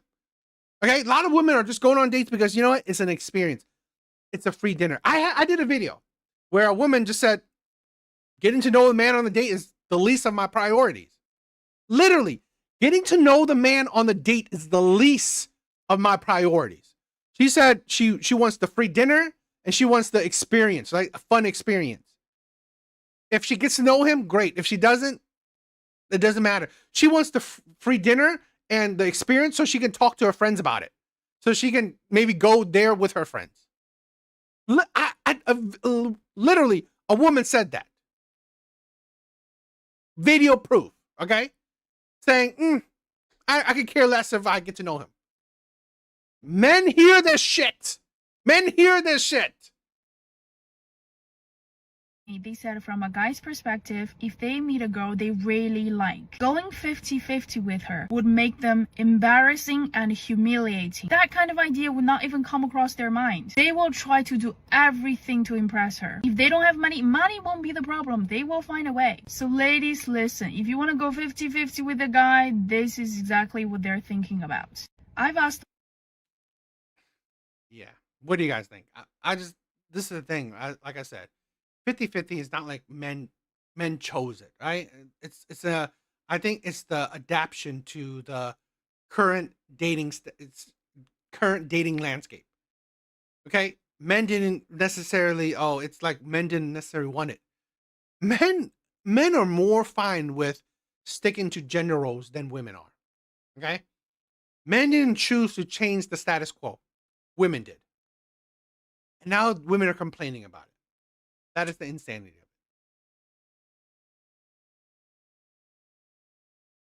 of it. This is guys, see, this is the thing where I do want to make a Discord, right? I've thought about it and I've had people talk about it, but imagine this, okay? I create Discord and what is it? 5 people on it? I just feel like you guys would get bored, right? If I have a Discord and then I have 5, maybe 10 people at most, it's like, guys, I know that you guys, mad support, give me mad support, but honestly, I know you guys would get bored of it. I mean, seriously, I just feel like you guys will be mad bored of just 10 people in the Discord. So I just, I don't think that's right now, right? Current, you know, landscape of my channel. I don't think it's a good thing for you guys.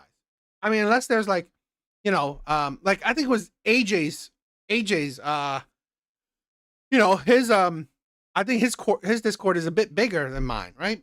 I not I don't have one, but he has a bigger following, a bigger active following. So I don't want to waste your guys' time on a Discord. I got oh man, die for it. What is that? What is No Man's Sky? What is that? I do. I mean, I do want to do it eventually. I do want to do it eventually.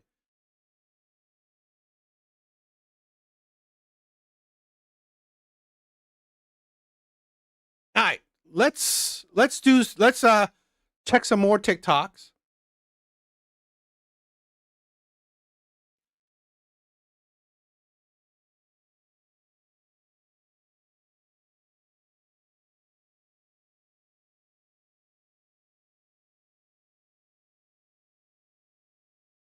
Oh, it's a game. Okay.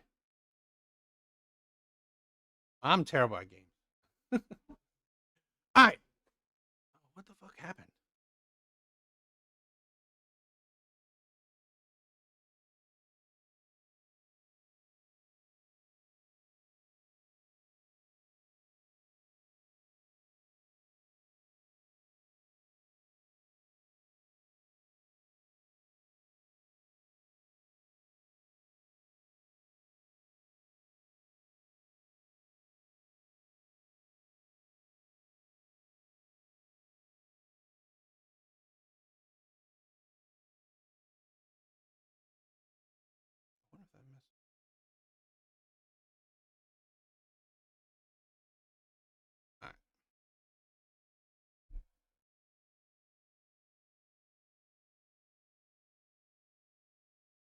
All right, so I want to do some of these videos where this is a thing where a lot of women don't really talk about it, how feminism has made life harder for women, right? I think it has made life harder for women. So we have a lot of women now complaining how life is, right? They're complaining about the struggles of life. So I just thought it'd be interesting to check some of them out. Just maybe react to it, see what other people would think about it, because this is, like I said, we are seeing more women suffering, okay? Because I think traditionally, we always move to, let's say, the old saying, right? From the father's house to the husband's house, so you don't necessarily go through these kind of transitions in life. But let's check it out. Let's check this out. It's a 6-minute long video, so we'll probably react to it while watching it. So. Car for over a year. This is going to be my second year. I've been living in my car for over a year. This is going to be my second year living in my car, and I haven't told anybody until now. Never did I think the day would come where I'd be strong enough to tell this story. Now, give me a second. I'm not even gonna hold you. This makes me very emotional talking about it. I might have to cut the clips and stuff. I was trying not to have the AC on because it's just loud, but I don't give a fuck, bitch. It's hot as fuck. I actually thought that I was gonna get through this video with no tears. I didn't even start talking about it. I already cried.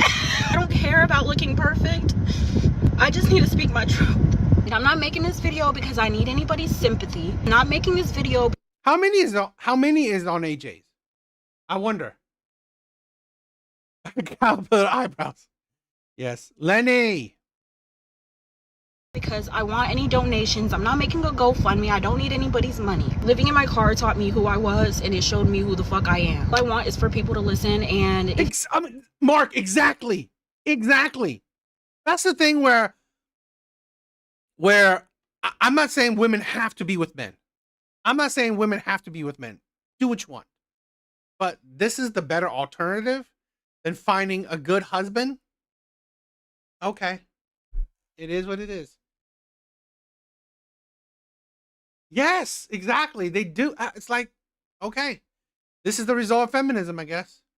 A lot of men have been living in their cars. They wanted equality. Now they get a chance to live in their car too. Exactly. A lot of men have been struggling. Now, you want to. This is the thing where I said this before, where my two sisters, right? They have husbands that literally providing for them. My two sisters don't even have to work. I said this, I don't have that luxury. I have to make money, or else no woman is going to come to my rescue, right? No woman is coming to my rescue. No woman. I could be homeless out in the streets. No one is coming to my rescue. Women have that luxury. They don't want it. Cool, right? Now they are suffering from the equality that they want. If you interact with this video, that would help me a lot. Bitch, give me 1 fucking second while I get it together. Give me 1 second. Okay. In 2021, I fell into a major depressive episode that I did not know was going to be as bad as it turned out to be. I'm not going to get into the little details of everything and exactly what happened because it's just so much. I would be sitting here for 3 hours. I don't feel like enough people know how your brain can turn on you and how mental health can impact your life. There are so many fucking people around my car. I'm not, like, and this nigga next to me is over here revving his fucking motorcycle. No one gives a fuck. You're out in public. I can see. Again, this is another result of feminism, right? The masculinity, this is the thing, right? Trauma. I've said this before.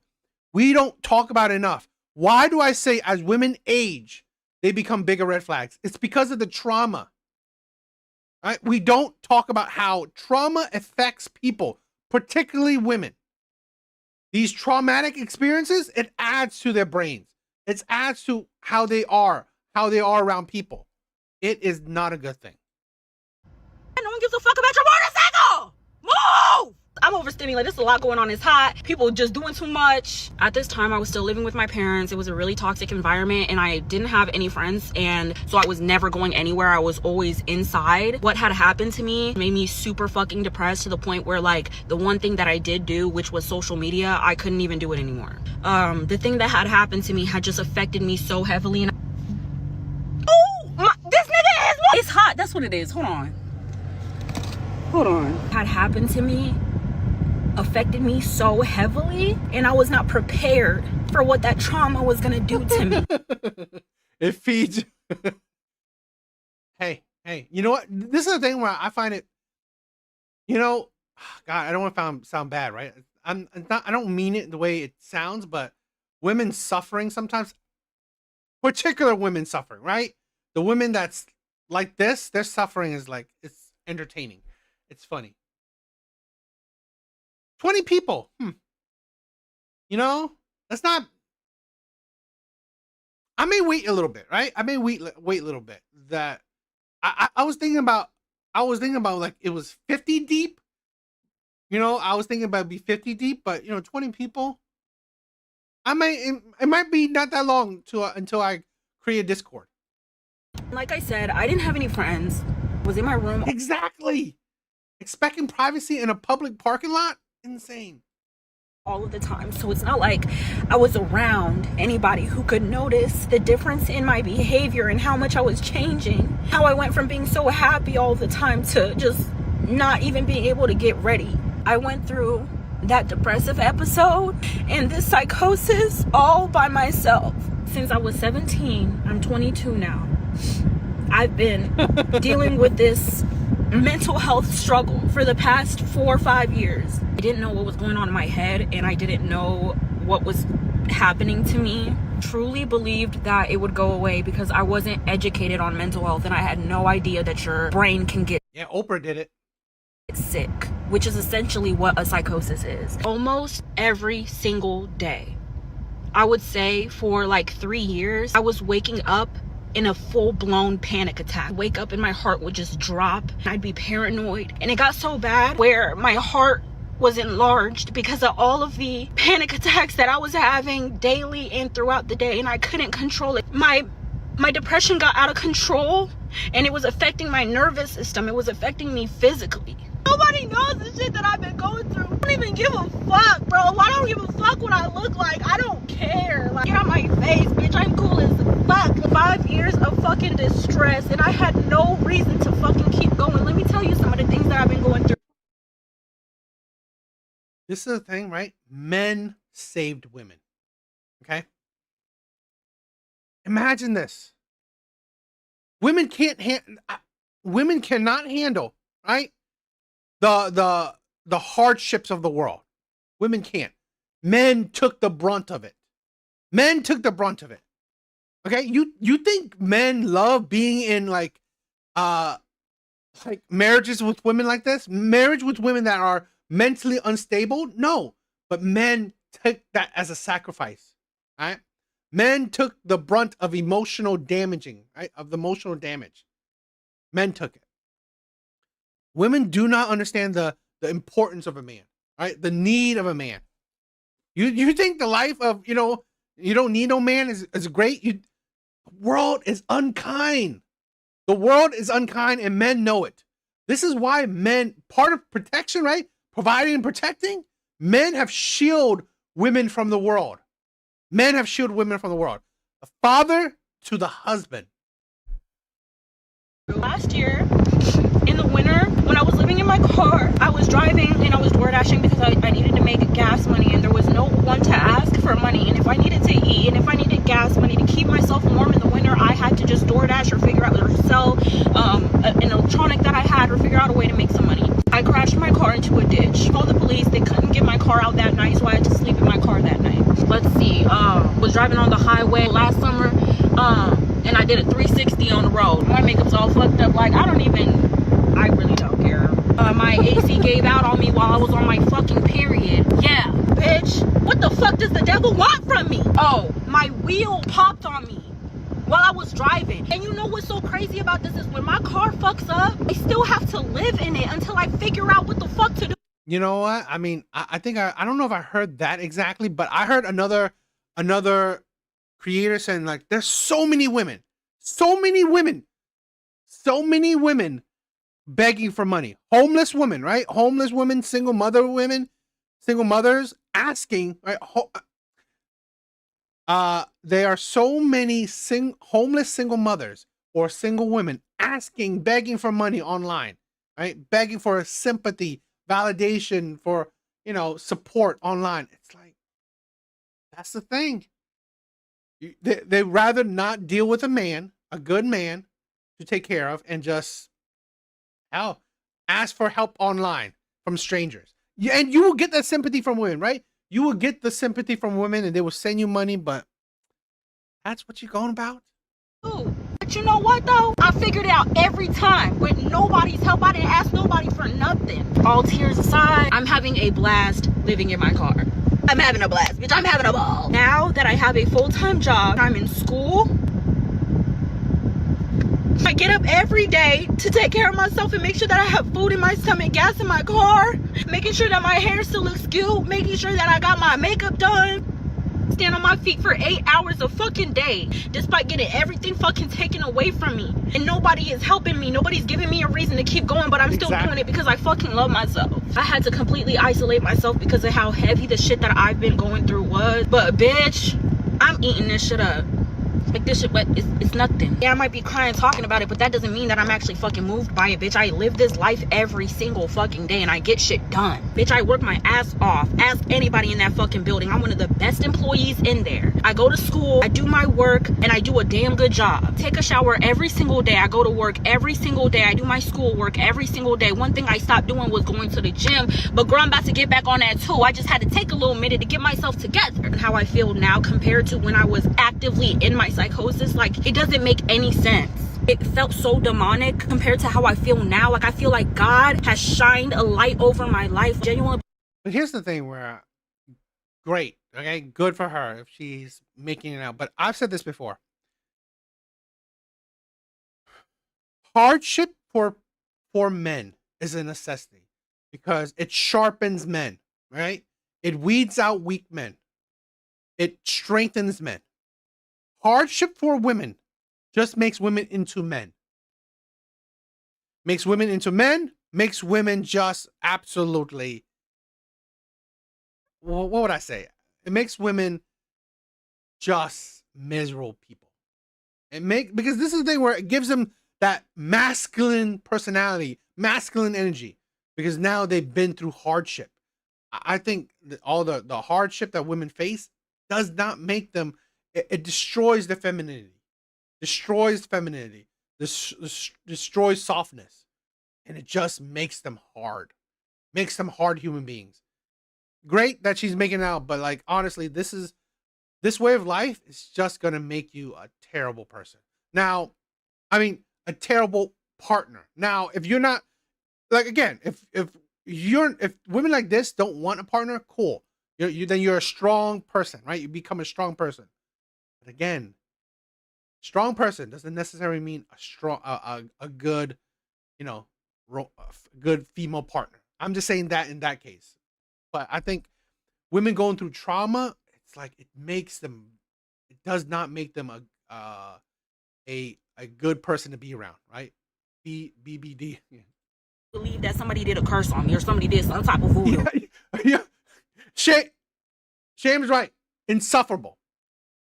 Trauma like this, right? It makes women jaded, combative, annoying, insufferable. It does not shit like this. What will make you a strong human being? It will make you a terrible partner. It's like, why would I lose my fucking mind? It had to have been demonic. Always been a go-getter. I've always been able to take care of myself. Did get diagnosed with bipolar disorder though, so I'm susceptible to like more mental health issues than others, but it's like she has all these mental health issues. So going through more trauma, going through hardship does not help her mental state. So this is the thing, right?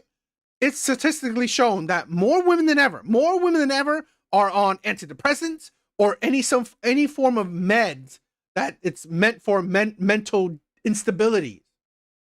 More women are suffering from mental issues. So really, you think that women going through like the hardship of life is good on them? No. This is a thing where I said, men going through trauma, it either destroys them or makes them into stronger men. Women going through trauma, what is it? Destroys them, make them stronger men? It's like seriously, it's not healthy. Plus, I don't think women can handle the life's struggles. Or it's not good for them mentally. She got a victim in identity, and that's not a good thing. Developing a victim mentality, it's not good. But that still don't make no sense. Like, why was I talking to imaginary people and hearing shit? I even told one of my friends and they were like, oh, I daydream too. That's not what I'm fucking talking about. Exactly. Whiskey said it. I agree with that. I'm seeing shit, nigga. We are not the same. But let me tell you something. Don't come in my comments acting a fucking fool. Do not come in my comments acting a fucking fool. I mind my business and I don't bother nobody. No, I don't have no family. No, I don't have no friends. No, I don't got nobody but God. But I know I have people behind me. So if you want to get cute, you gonna get chewed the fuck up. Go ahead. And don't bother reaching out to me because I don't want to hear that shit. On God, I don't give a fuck. I'm cool as fuck, all you bitches. More videos coming soon. Bye! Yeah. Oh, God. I mean, great. What do you guys think? Like I said, this is not a good journey for women. I really think that feminism has been a detriment to women. I really do. I've always felt, okay, men have been the shield, right? The shield for women against the world. Men have always been the shield for women against the world. And now women are experiencing how the world is, 100%. And again, like I said, more women than ever are on antidepressants. More women than ever are on some form of medication for some kind of mental instability. Women are not able to handle effectively the hardships of the world. But we'll see. I think a lot of men are just sitting back and watching the world, right? Watching how the world that women have created turn out.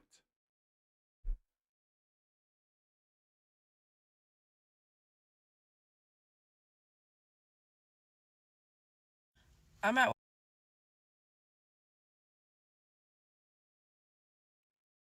All right, let's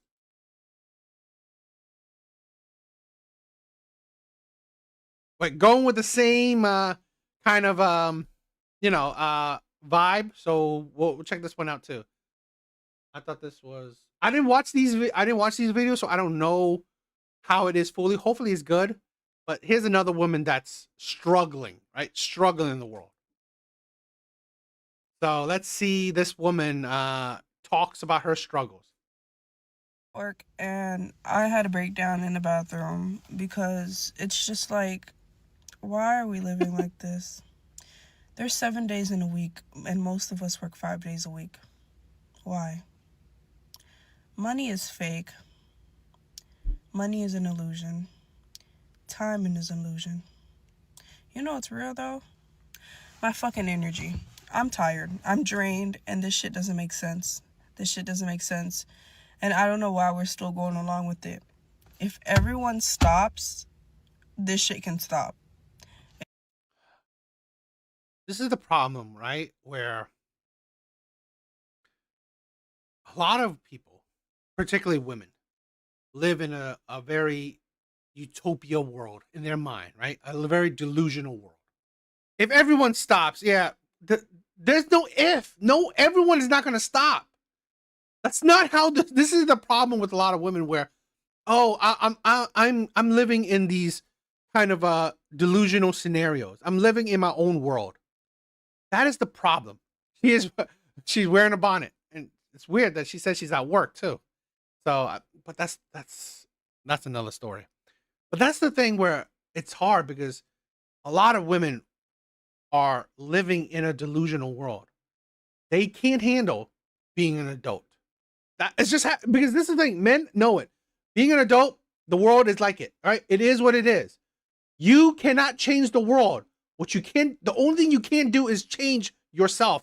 Change the things you do. Change how you see the world.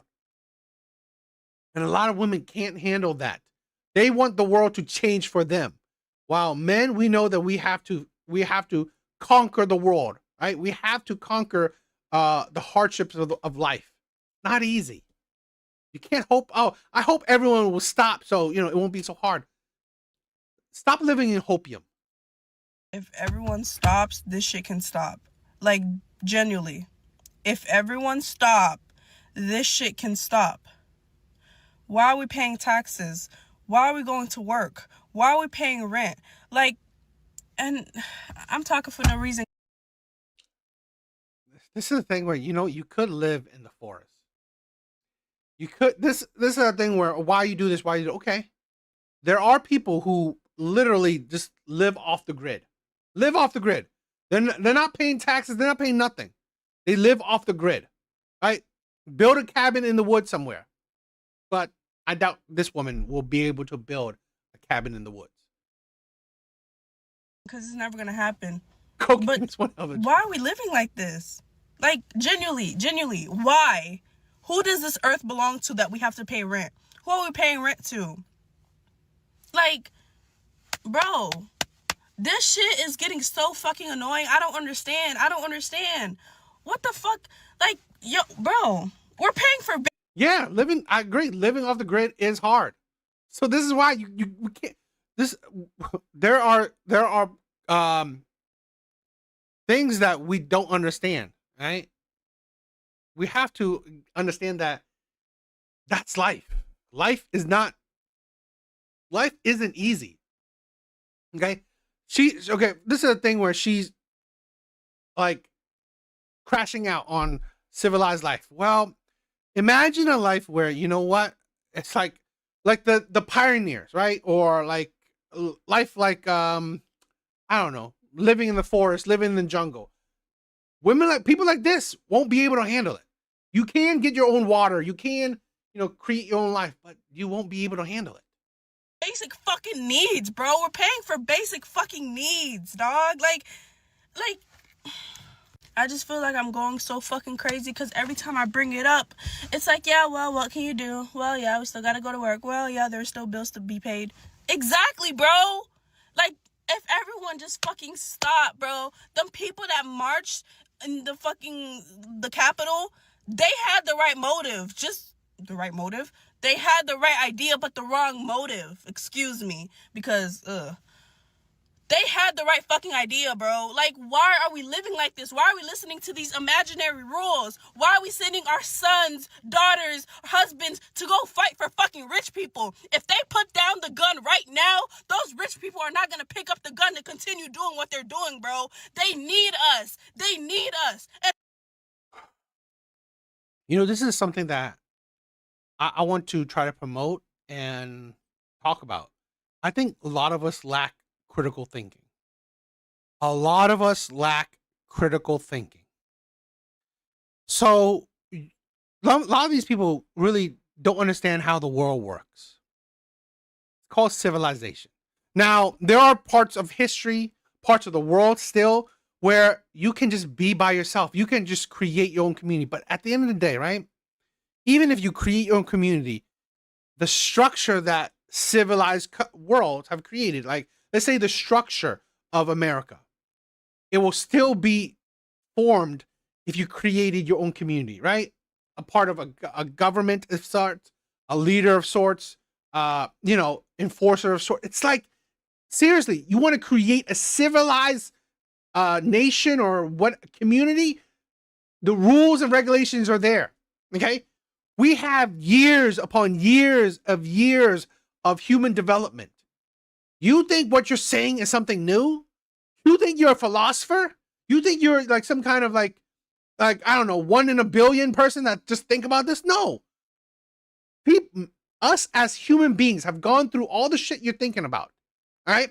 We've gone through the gathering, the all different kinds of civilizations, right? No governments, are self-governed, are all that shit. We've all done it. Right? It's not like you're saying something new. And you think that, oh, let's take arms and fight the government and change shit. Then what do we think we're changing it to? Anarchy, right? You want to change it to like the world of Mad Max, right? Where everyone fends for themselves? Shit like that doesn't fucking work. I mean, like, you think that you think shit like that works? Do you not understand human beings? This is a problem where governments are honestly made to control the insanities of human beings. We as humans are fucking crazy. We as human beings can be crazy, can be dangerous. We have a spectrum of what we can do. A spectrum. So civilization is meant to control those insanities. You think that, oh, let's stand pick up arms and, kill up, destroy corporations, destroy whatever, this or that. At the end of the day, human beings are kind of selfish creatures. So we destroy people who, let's say, give us water. Now, how are we going to get those water? Are you going to get water yourself? No, you're not. Most likely you won't. So you're going to deem someone else to do it for you. Or that person who's going to do it for you, now he's going to expect something in return. So you're just creating the same fucking cycle over again. Okay? If you can't give a good, solution, you fucking just complaining is that you are just complaining about being an adult. That's it. That's all you're doing. You're complaining about being an adult because you can't take it. And all we have to do is stop. Any excuse that we have, I have kids, I have bills. If we stop, bro, they have no choice but to fucking give us decent living. Like, niggas cannot afford living. We govern each other, literally. We have our own free will. If everyone in our... Give you decent living. Give you decent living. Okay. Let's say this. Let's give you decent living. Okay, why would they give you decent living, but not that person? How are you going to choose who gets the decent living? And let's say this. Let's all of us get decent living. Who's going to make it for you? Who's going to make it for you? You're going to force people to construct you a decent house? You're going to force people to, give you what? It's like, what are you going to do? Hold people at gunpoint? Like, you need to give me electricity. You need to give me water. The fucking stupidity. This is the thing where I see this. I'm watching this this thing where they're talking more. People are talking more about improving our own selves. No one is doing critical thinking. We're just talking. We're just talking. And that's the problem, right? We're just talking and not thinking. It is insane. In militaries around the world, fucking Israel that's bombing Palestine and all that. If every military sergeant stops at their free will, what the fuck are the leaders gonna do? It's not like they're gonna pick up the fucking gun and continue doing your work. They're not going to. They need you. If we This is why, I swear, this is why women can't be leaders. This is why women can't be leaders. So you think it's like, so you think every military will stop? I swear to God, women live in a fairy tale. Literally, I believe women live in a fairy tale. They do not live in reality. They don't live in reality. They really don't. Stop paying rent right now, everybody, what the fuck are they gonna do? Nothing. They can't do anything. They're harvesting our fucking energy, bro. This shit is spirit. Mark, thank you for stopping by, my brother. Thank you. Have a good night, my brother. Spiritual, dog. Like, if we just stop, it can all stop. Like, dead ass. I don't understand why we're doing this. I don't understand why we're living like this. I don't understand it. Like, I genuinely don't understand it. I feel like I'm going fucking crazy. We're paying for basic necessities, for housing, food, all that. We didn't ask to be here. They're normalizing shit that shouldn't be normalized. To pay our fucking bills, we gotta pay a mini bill to pay our bill. What the fuck is a processing fee? If I can't pay my bill, they're gonna add money because I paid my bill late. Bitch, I wasn't trying to be late. If I had the money, I would have paid y'all. But adding more money to that, what is that gonna do? Everything is money, something that's made up. This shit is so fucking annoying, bro. For what? For what? These fucking rich people, bro, oh my God, bro. I am sick of this shit. Why are we living like this?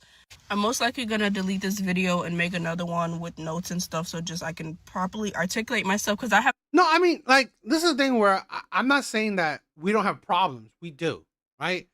We are not we are a society that does have a lot of problems. The point is what you're saying, like anarchy or take up arms or fight. It's like, no. This is a problem where we're not electing the officials that we should be electing. We're not holding the people we choose to elect accountable. We're not doing that, right? We're not pushing the right people at the right position. That's the thing. You know, to think like, oh, let's take up arms and, I don't know, kill corporations or stop, you know, all these kind of things. It's hopeful thinking. It's delusional thinking. So much to talk about on this topic because it's just like, what the fuck? But it's like, if we all just stop, what the fuck? Like, we came into a fucking world where these rules were already fucking established by who God knows who, all these fucking old ass people that fucking died a long time ago. Why the fuck are we living like this? You're struggling, so the next rich motherfucker could make their yacht bigger. Have a good night. That's a problem where it's the poor mentality, right? It's the poor mentality. You don't work smarter, so you want to blame the work. It's the victim mentality. This is why I hate victim mentality. I really do. Because you blame everyone else but yourself. You blame the whole world, neglect your actions in life. Neglect your actions in life. It will get you nowhere. And this is the thing where this is why a lot of women can't handle being an adult. They can't handle the real world. Because like, one, they're not thinking straight because it's all emotional, right? No critical thinking, all emotional. And that is a big danger. That is dangerous when you go about the world, right? Particularly, it's harmful towards your life. When you go about things just how you go about emotion, how about use your brain, right? Use your brain to do shit. Ridiculous. What do you guys think? I got a fun video for you guys. Now, I'm going to say this, right? This is Jenna, and this is Bree. And they're some of the most talented basketball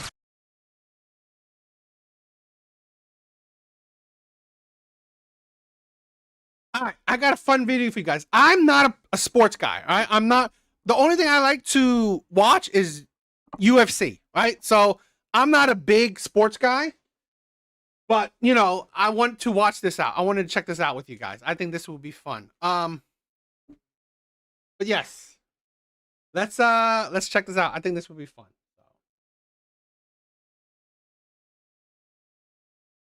I don't know if you guys check this out. It's so it's. But let's fight. Let's check it out. This is Jenna, and this is Bree. And they're some of the most talented basketball creators on the internet. And they said they can beat Justin and I in any basketball challenge because girls are better. So today, we are competing in 100 of the craziest basketball challenges to answer the question, who is better at basketball? Let's go! Number 31, let me get that. Pop the giant balloon. Let's go! We have 100 of the craziest challenges on this wall, and the team that pulls the win card will be the champion. Wait, this is not the.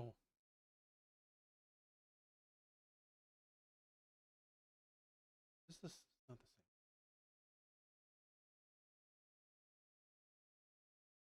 Ah, okay. No, this is the one. Here are.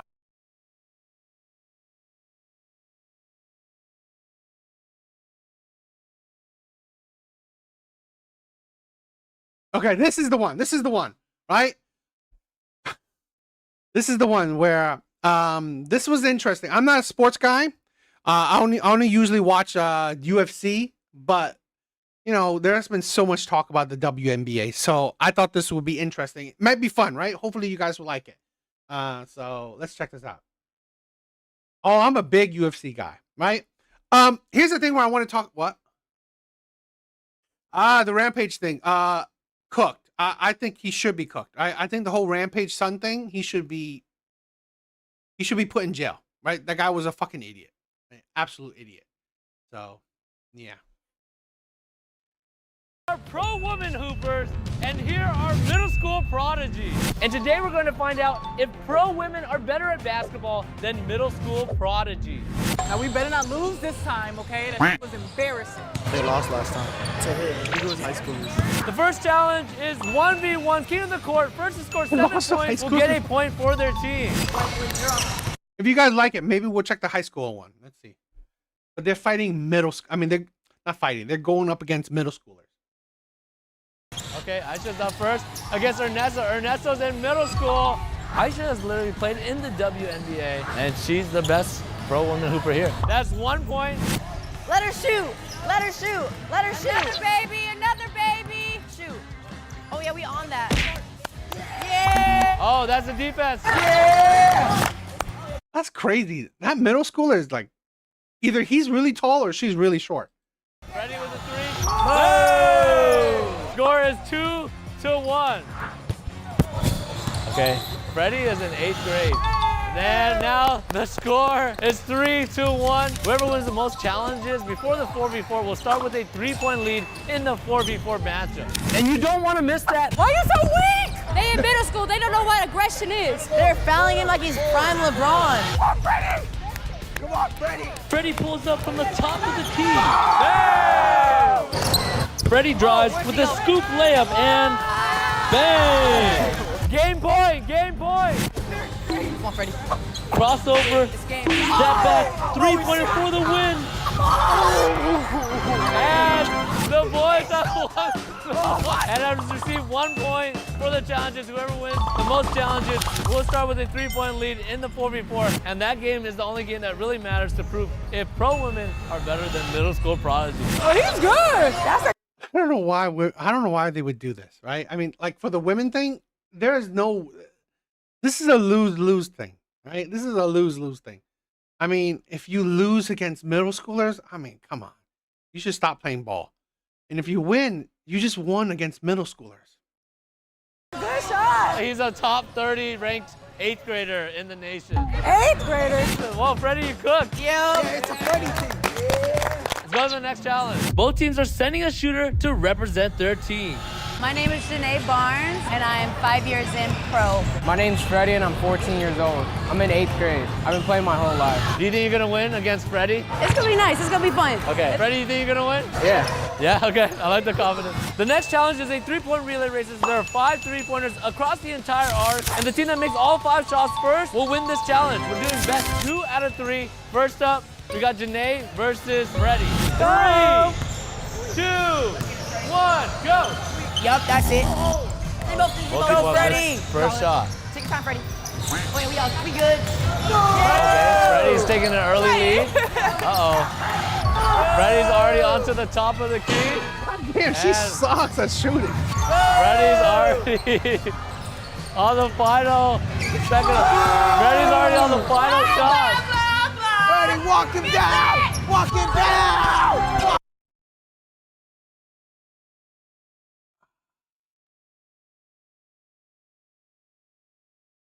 You know what? I'm a big, I was, right? Before watching UFC, I was a big WWF fan, right? I was a big wrestling fan. The Attitude Era, that was my era. I mean, like, seriously, that was the best era. I mean, like, nothing better. To be honest, I would love to react to some wrestling videos or UFC videos, but they will copyright strike you quickly. So that's annoying. And it is best 2 out of 3 for this challenge, but they've already taken 1 dub. Yeah, this is the thing where my thing is with the Rampage Sun thing. What he did is, like, if you saw everything, okay? So he got hit in the head with the can. The guy thought that it was thought it was like a storyline. The guy learned out that it wasn't a storyline. The guy, that Rampage Sun, wasn't a part of it. It was nothing. So he literally came up to the guy, said sorry. He apologized. This is the thing where, be a fucking man, right? He accepted that guy's sorry. If you didn't, you know what? If you didn't accept it, right? If you were still angry, how about, call the police on him, right? Fucking, right? Call the police on him because he attacked you, and just let the police deal with it. But no, the man, he lowered his pride, right? He lowered his pride, came to the guy, said sorry. I didn't mean to do that to you, right? I thought it was a storyline or whatever. So come to a man to say sorry to him. Literally. Okay? A man that comes to say sorry to you, shit, what the fuck are you? I mean, like, it's man to man. He's saying sorry to you. And then you accept the sorry, right? You accept it. Right? You accept the sorry. And then they talk to you and they want to include you in a potential an actual storyline. Okay, you agreed to it. But you shouldn't have, because you suck at it, right? You don't know how to fake shit. You don't know how to do this, what the pro wrestling is. Fine. You should have said no, but he said yes because he wanted to hurt the guy. He wanted to attack the guy. That's why he said yes. Not because he wanted to fucking act or do a storyline, a bit or anything. No, he said yes because he wanted to hurt the guy. You are a low-level human being. Low-level human being. Okay? You use violence needless. The guy didn't attack you because he wanted to attack you. He thought it was fake. He said sorry because he knew that you weren't a part of it. It's like, this is the problem, right? Where we have some men that do not know to handle emotion. And this is the problem where it seemed like he did because, right, when you have time to think, right, it's not like things happen seconds after each other. No, you had time to think, and you were still in your emotion. You were still uncontrollable. You deserve to be put in jail because you are a disgusting, dangerous human being. Ready. Second person that you guys will want to go, Bree. We got Bree. All right, Ollie's going. My name is Ollie, and I'm 15 years old. I just finished 8th grade. Bree is the shittiest point guard. I didn't see that. What? Cyborg? I didn't see Cyborg doing something. That's interesting. War general I've ever met. Ready? 3, 2. Really, you whiskey? You know what? This is the thing where I do want to collect coins, right? I would like to collect bullion, right? I do want to collect bullions and stuff, but that's I don't know. That seems like it's down the road for me, right? But I do want to collect gold and stuff. I think that's really cool. That's really cool. 2, 1, go! Oh, they're both stopping. It was looking like Bree could win this round until Oliver did this. Let's go, Oliver. Ollie. That's a foul. Mind game, trying to get in the way, but then she misses a shot. Ollie's already at the top of the key. Okay. Don't worry. Bree is there too, top of the key. Oh. Definitely, you got invest in gold. Gold is amazing investment. I learned throughout the year, gold is an amazing investment. I really want to buy some bullion, right? Some bars. I really want to buy some bars. And the boys have won another challenge. My God, boy. Middle school boys are different. And just like that, they have won 2 challenges. The ladies have 0. You're telling me, you know, most of these, right? I won an auction, right? Pretty much all my collection, eBay auctions. They're dangerous, right? They're dangerous. Auctions are dangerous because it's a high. So no, I think they're not easy.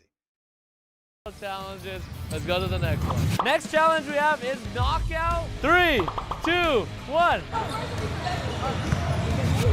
Move. Get her out! Get her out! Get her out! No, Ollie, get her out! Ollie, get her out! And just like that, the first pro woman has been eliminated. My hands already sweat! No knocks! No knocks! No about to knocks! knock his No ball out. knocks! Oh, he knocked it out! He's out! He's out! No knocks! Because he knocked, one boy has been eliminated. Yeah. And Monty has been eliminated. Another pro woman has been eliminated. Bro, Flip, what are we talking about? Yeah. Another pro woman has been eliminated. No other than Freddie. Foot pressure! Foot pressure! Oh, get her out! There's only 2 pro women left. Wait, he didn't do it like Oh, pro Aisha. Playing smart. Don't cheat now. We have to have one in. Really? Because they're coins, right? Because they have the value of the coin itself. And there's 4 middle school boys left and 1 pro woman left. We're gonna go 1v1 until there's one final winner. 3, 2, 1, go! Aisha versus Freddie. Freddie cannot miss. It is gonna be a cardio game. Aisha's gonna literally play overseas next week. Both of them were not missing at all, but Freddie is him. Freddie is him. Oh, she's gone. And this is where things started to get chippy between the boys and the girls. You did the same thing. He did the same thing. I get it. I do understand that. You know, the value of the money itself or the minting. Yeah. Reset. He hit it through the net. No more knocks. 3, 2, 1, go. He shoots here every day. Get out. Get out. Get out. Bye. And Aisha has been eliminated for knocking. The boys have won another challenge. They're up 3-0. The next challenge is a time relay race. There are 5 shots on the court right now, and the team that makes all 5 shots in the shortest amount of time will win this challenge. Are you guys ready? 3, 2, 1, go. Yanni. Oh my God. She missed the first shot. Not missing this shot. To lose another challenge. Another shot. Oh my God. GG's, bro. It's raps, bro. It's raps, bro. Here we go. Fence out. They're just starting off slow. I think they can still win the 4v4. Half court shot's gonna be huge. That's not even half court, bro. She stepped over the edge. There it is. 1 minute, 0.09 seconds. That's a long time. That's a long time. All right, the boys are up. What time do you think you'll get? 30 seconds. Boys saying 30 seconds. Are you ready? 3, 2, 1, go. Vanessa's a great rebounder too. She's tall. They got a great Hey, side. y'all came in here and practiced 3 this. for 3. Top of the key. Oliver was shooting lights out earlier, but he missed. Another miss. Oh, okay. Hit one, Fred. Freddie, the killer. Oh, if he would have made that first shot, I think the crowd would have went wild. That's game. That's game. That's it. Oh!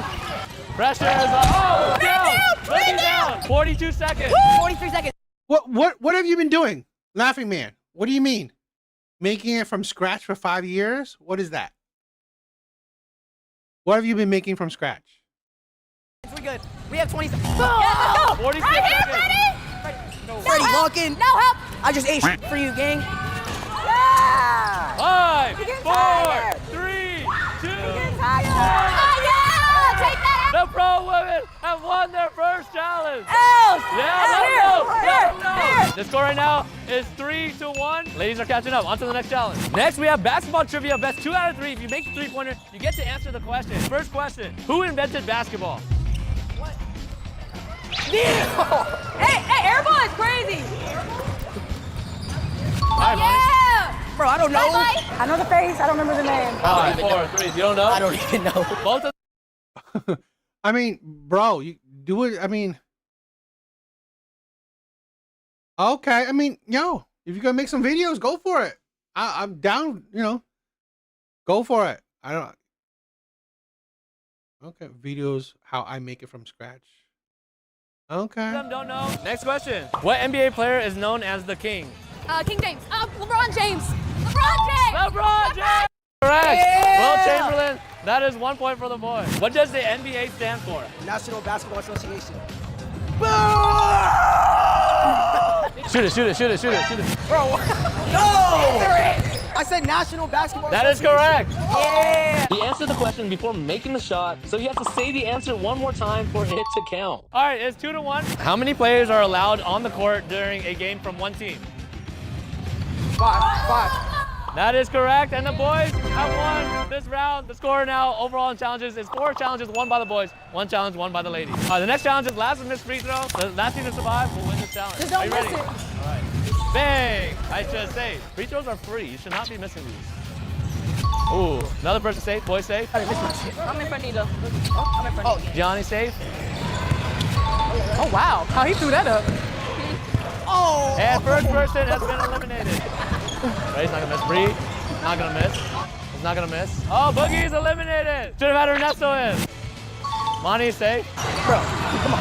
Oh no! Well, another pro woman has been eliminated. There's. Oh my goodness, almost missed. 4 middle school. I don't know what you guys think. It's kind of. I only saw this from TikTok, so it's more boring than I thought. I'm not a big basketball fan. I like. Highlights are cool, right? But they're quick and get to the point. But this is kind of boring. But I thought it was funny just to see middle schoolers giving pro women a very whatchamacallit competition. It's funny. No, I think you understand me wrong, but I'm saying I'll make it. I'm just going to upload it soon, and you'll see what I'm talking about. Okay, yeah, bro. You do it, and I'll check it out. I want to see what you got. I want to see what you're, what you're cooking with. Yeah, it's like I'm not a fan, but like I said, sometimes I watch highlights and stuff. So, it is what it is.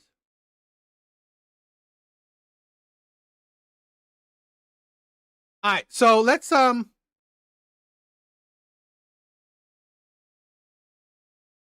do this. Let's end out on this, right? We'll end out on this. The theme of the video, right? Since I was doing feminism across the sea, let's soccer nerd. Oh, that's really cool. I don't know. I could never get into soccer. I've never gotten into soccer, so I don't know. It's not for me. But like I said, I'm not saying I'm a UFC nerd, but if there's any sport I watch, it's UFC. Oh, yeah, MMA. Yep, it's if any sport I watch is MMA. So, all right. So let's end out on this, right? We'll end out on this. This will be it. All right, let's finish with this one. All right, so let's check this one out. Gold diggers are facing a credit crash. In Shanghai, luxury afternoon tea deals have turned into group buys with steep discounts, and luxury goods resellers are quietly offering second-hand items at discounted prices.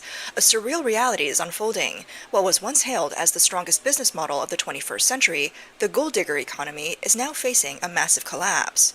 Gold digger, or the... Oh, do you do... Laughing Man, do you do whatchamacallit? What is it? Smelting, right? Is it smelting? Is it like you boil down what was it called, bowling? You melt down rare earth metals like gold and silver. Whoa, I watched that shit. There's a creator that I watch. Really cool. I really like his stuff. So I watch it often. I think that's a good niche, right, bro? If you do it, I think I'll support that, right? I like that shit, right? Where there's the creator I watch where he goes to find any kind of spare parts. If you find copper or gold or silver or I don't know what any kind of precious metal, right? He melts it down and pours it into like pre-made whatchamacallit, pre-made shapes already, right? They're already pre-made shapes like booleans and stuff. So yeah, try Morgan dollars minted in. Okay, it's like I do want to collect gold or gold coins and stuff, but they're expensive. 少女, as it's called in mainland China, is a term used for women who abandon their dignity and use their body. That's the thing. I love my chat because sometimes I can't think of something. My chat is there for me. This is what it's like, I'm thinking. Bodies and souls to get money. The term originated in Guangdong, where local people refer to outsiders trying to make a living in Guangdong as Lao Song, or brothers in Mandarin. It later evolved into referring to women from other provinces who spoke Mandarin and were seen as vain, wanting to take advantage of others for financial gain. The gold digger scene has changed. It's not the same as it was a few years ago. It's now more covert and hard to spot. If you get involved, it can end very badly.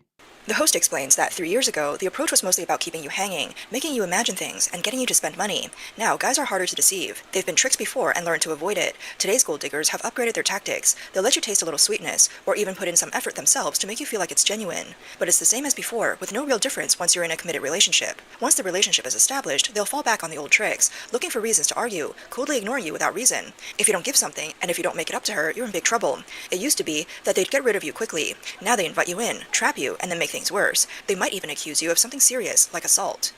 These covert gold diggers are becoming more and more common. You might think you found true love, falling hard for someone, but you end up in a scam. In reality, it's hard for men to stay clear-headed, especially when they're infatuated. A first-generation entrepreneur shared his own story of being scammed. I was scammed by a gold digger out of over $1,000,000 yuan. Did you know that? You might not believe it, thinking it's impossible for someone like me, a first-generation entrepreneur earning millions a year. But I'm telling you, the final evaluation I gave her was a top-tier gold digger who ruined my view of love.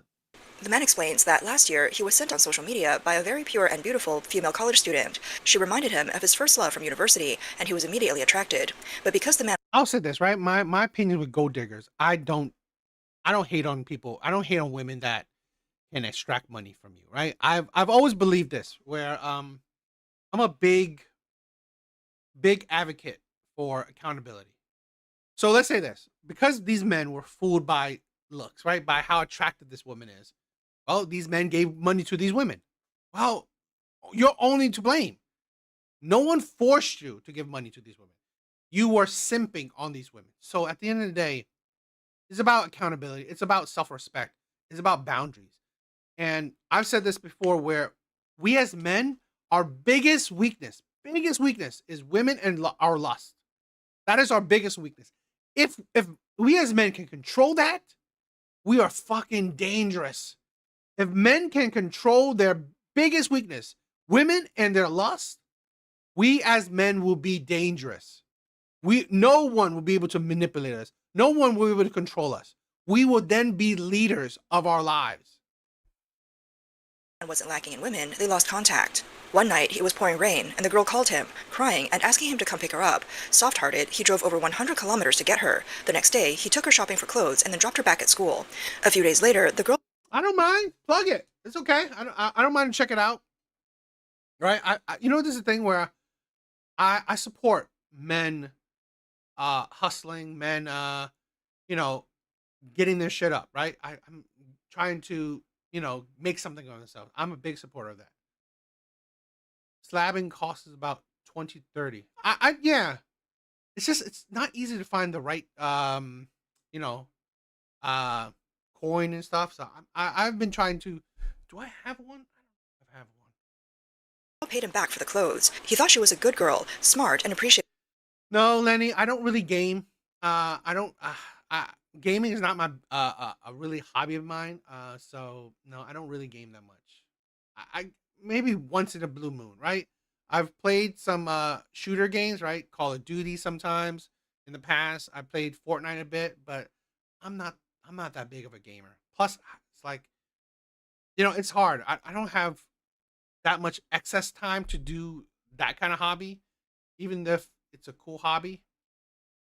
After 3 months, they were almost in a relationship. On a trip to the countryside, when booking a room, the girl didn't refuse to share a room. At first, everything seemed fine, but soon her behavior became more suggestive. At that point, the man was no longer thinking clearly. By then, a call came in from a friend asking how he was doing. The friend warned him to be careful and said he knew a billionaire who got scammed by a female college student for millions. The man decided to stop and didn't sleep with the girl. However, the next day, things took a turn. The girl told him, "You've already been with me. If we don't confirm the relationship, I'll expose everything." The man said, in the end, he was tricked out of over $1,000,000. At the time, he still had plenty of money and didn't think much of the amount, but when he met up with his friends and started talking, he realized many of them had similar experiences. He found out that there was an entire organization behind these women. The boss would infiltrate various companies, do background checks on young bosses. If the boss had a soft spot for beautiful women, they'd reel them in slowly, spending months building trust, fastening them up before making their move. They had a whole standard operating procedure for training top-tier gold diggers. One typical example of a gold digger is Zhai Xingxing. Zhai was the ex-wife of Su Xiangmao, the founder of WePhone. In March 2017, Zhai met Su Xiangmao through a dating website, and they married in June.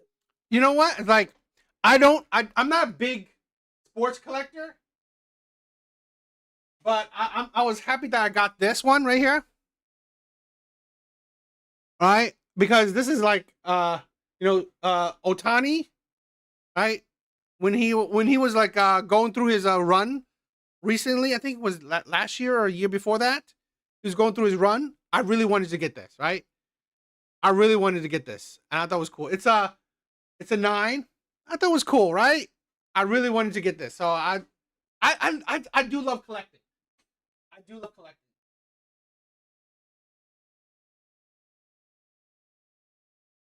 That's why I try. I'm iffy with doing the money thing because, man, I have a addictive personality, right? I have addictive personality. I will keep on buying, and I don't know. It's kind of dangerous, right? That's why I had to stop all this shit. I had to really stop myself. I had to stop myself from buying. So I don't know. It might not be a healthy thing for me. In July 2017, they divorced. 1 month later, on the night of September 7th, 2017, Su Xiangmao ended his life in a hotel in Beijing. In his note, Su wrote that during their divorce, Zhai demanded 10 million yuan and a property in Hainan, threatening to report his company for tax evasion, which led to his financial collapse. In March 2023, a Beijing court ruled that Zhai must return nearly 10 million yuan to Su's family, deeming her coercion during the divorce a key factor in his death. In June 2023, Zhai was arrested on charges of extortion. The trial began on January 1st, 2025. Zhai admitted guilt, expressed regret, and apologized to Su's family, but they refused to accept her apology. The prosecution charged her with extorting a particularly large sum, 11.99 million yuan, successfully obtaining 8.59 million and attempting to extort another 3. Yeah, this is disgusting. It really is. This is why I said, right? I've said this before. Men's biggest weakness is women and their lust and our lust. That is our biggest weakness. Seriously. We are destroying ourselves because we are so weak to women. I've said this. If we can control that, we are dangerous. Because our only weakness, in my opinion, is women. That is it. Our lust, women, that is our only weakness. If we can control that, I think men would be, it would be dangerous. 4 million. Before marrying Su Xiangmao, Zhai Xingxing had already gone through 2 marriages, both of which were flash marriages and flash divorces. On January 17, 2011, Zhai married a university classmate who came from a well-off family. However, by April 1st of the same year, they divorced, with the man paying her 200,000 yuan as settlement. After 2012, Zhai moved her household registration to Beijing and entered her second marriage with a man named Li Tiejun. This marriage, too, ended in a flash divorce. Third husband was Su Xiangmao, born in 1981 in a mountainous area of Fujian. After earning a master's degree from Beijing University of Post and Communications, Su became a programmer and later started his own tech company, developing a mobile app for sending text messages and making phone calls. After just 2 weeks of knowing Zhai, Su gifted her a car worth nearly 1 million yuan. In addition, 2 weeks. fucking men are simp. This is shit like this, right? This is why men's content is so important. Shit like this is why men's content is so important. Remember what we just said with that woman with that says male friends? This is the thing. Men don't wake up until it's too late. Men won't wake up to it until it's too late. We will simp. We will go overboard. We will think we're nice. We think we're gentlemen. We think and then she will fuck up your life. And then what? Right? No care. Right? That's the shit. That's the shit. Why men's content is so important, to wake up men from this bullshit.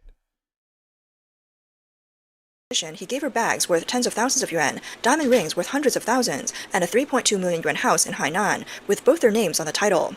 Zai Xing's pattern of flash marriages, quick divorces, and money-grabbing behavior is typical of gold diggers. These women don't marry for the purpose of creating a stable family, but for money. That's the thing. I'm telling you, right? If men can control their lust and their desire for women, men will be so disciplined. More men will accomplish more shit, right? More men will accomplish more shit, and less men will be destroyed. Yes, I mean, like, again, men suffer alone for a very long time. I get it, but it's like, you know what? If we can control ourselves, control our weakness, we will achieve better. We will achieve essentially greatness. And once you become a better man, right, the best man you can, you will understand no one can manipulate you. No one can control you. No one can fool you, right? Where you are the leader of your own life. So if you go, you can see the manipulators, right? You choose a woman. You have boundaries. No woman's going to cross your boundary. You're not going to give her a car 2 weeks into knowing her. Marriage, they keep men hanging, getting them to buy expensive gifts. Shortly after marriage, they divorce, aiming to take the property. Apart from Zai Xing's case, many people on social media have shared their own encounters with gold diggers. One man said, "I don't even dare to chat with women now. While chatting, suddenly she gets hungry, her phone breaks, she runs out of credit, she has no clothes to wear, no perfume, no foundation, no makeup, no sunscreen, and her birthday's coming up. It's like I'm guilty, chatting her into poverty." I once went on a blind date. On our first shopping trip, she said she wanted a new phone. We visited every phone store in town. I told her I can sponsor 2,000 yuan, but that was all I had. After that, she got upset and said she didn't want to shop anymore and wanted to go home. The next day, the matchmaker called, saying I was being stingy or something. It really pissed me off. Another man said, once, a girl I met through a friend wanted to go shopping for clothes. The first thing she picked out was a jacket that cost 7,000 to 8,000 yuan. One outfit nearly cost 20,000 yuan. She asked me if she looked... Halsey, thank you for stopping by. Yes.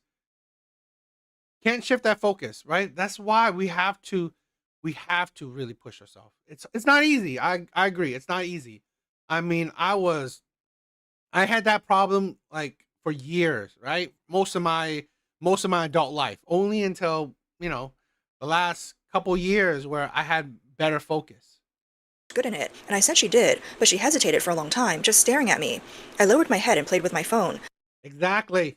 Waste of resources. I agree. Later, I just went out to make a phone call. She didn't buy anything and never contacted me again. Another man recalled, a long time ago, I met a girl, and to show my generosity, I bought her a piece of clothing. We had dinner together, then went for a massage. The second time we met, she mentioned wanting an Hermes belt. I told her buying clothes for her was like feeding stray dogs and told her to get lost.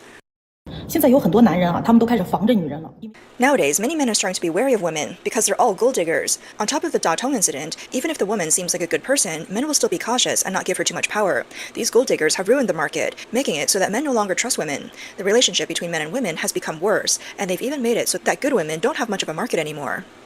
She referred to the Da Tong incident in Shanxi, where a couple, Xi and Wu, got engaged and then had relations after the engagement. Later, the woman changed her mind and reported that she was raped. The man presented evidence of the dowry and the engagement agreement, claiming the act was consensual. However, the court convicted him of rape and he appealed.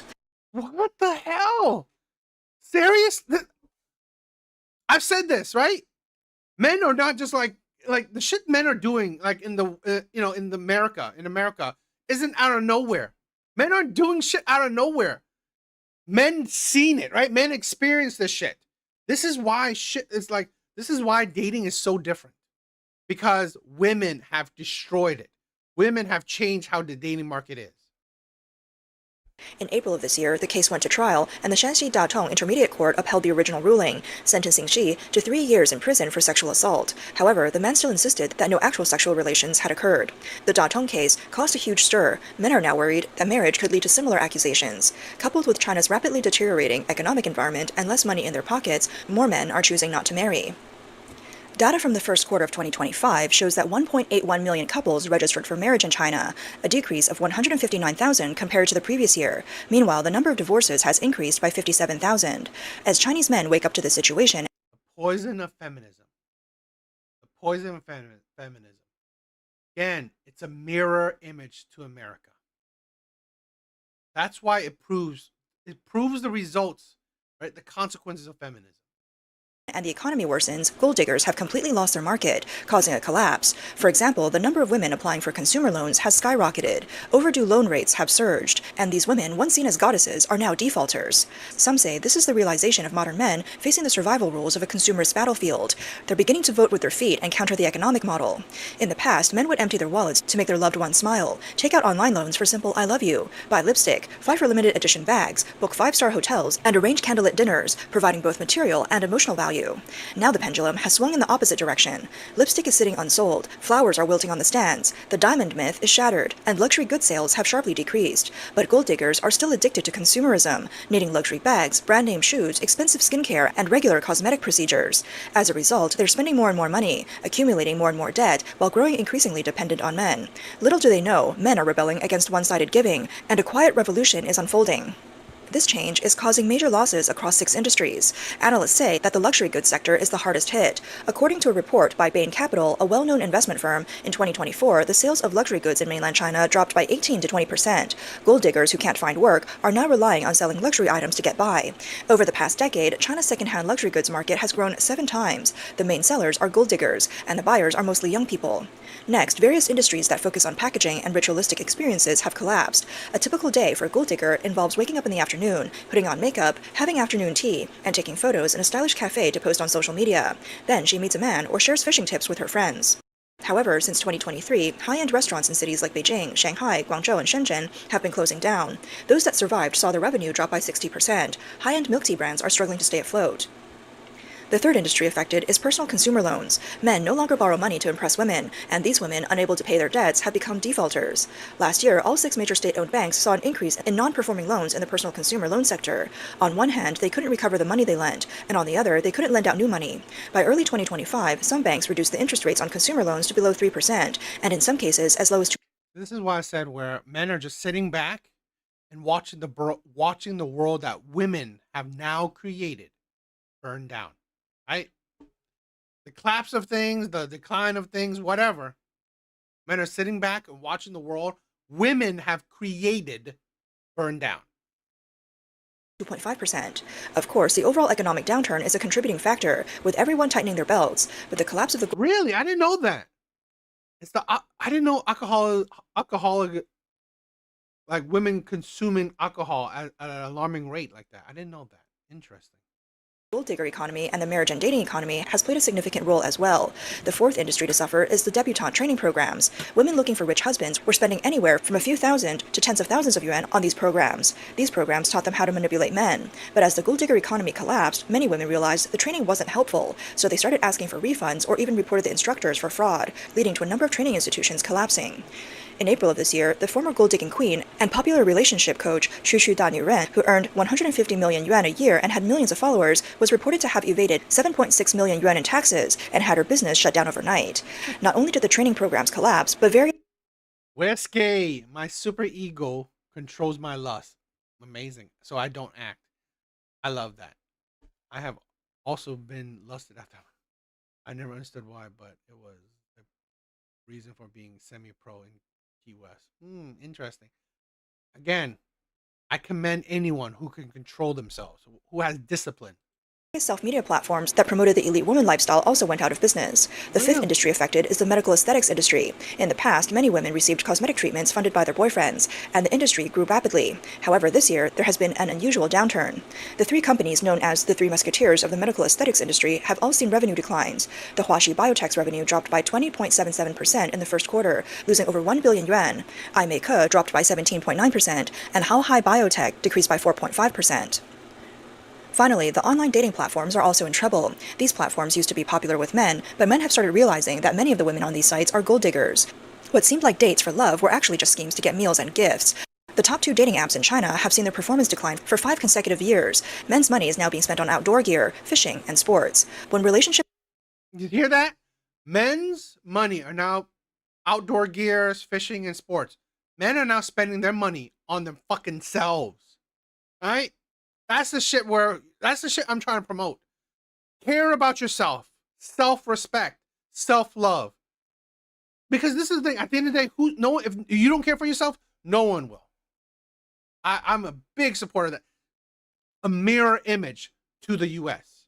Men are waking up. Men are tired of this shit. Are based on money, men end up being taken advantage of. Chinese men are officially saying goodbye to the simp mentality, and as a result, the situation for gold diggers will naturally get worse. If society as a whole returns to traditional morals, with both men and women being less materialistic and cherishing their connections, perhaps this would be the way forward for relationships in China. I mean, like, us as men do hope that it could go back to how it used to be, right? Where love was important, but I'm doubting it. I'm definitely doubting it. I don't think it will go back. What do you guys think? All right, guys. Thank you, Eva Eddie. Thank you. You guys are amazing. I love you guys. Thank you for the love. Thank you for all the support. You guys are all amazing. Evil Eddie, Palsy, Whiskey. You are crazy. The support you give me is amazing, right? I love you, my brother. I love you. Lenny. Let's see, Laughing Man. I love you. All you guys are amazing. Sham. Thank you for stopping by, everyone. Thank you. Big Bars was here. Thank you, my brother, for stopping by. Mark. Thank you for stopping by. I love you. Red Door Woman. Thank you for stopping by. You guys are all amazing. All the love and support you guys show me it touches my heart, right? I love you guys. Can't go back only for it. I agree. This is why I don't think we're gonna go backwards. I don't think we're gonna go backwards. So this is all we're doing is watching the world women have created burn down. So, all right, guys. I love you guys. Right? Thank you for all the love. Thank you for all the support. Hope you guys have a good night. All right. Later, guys.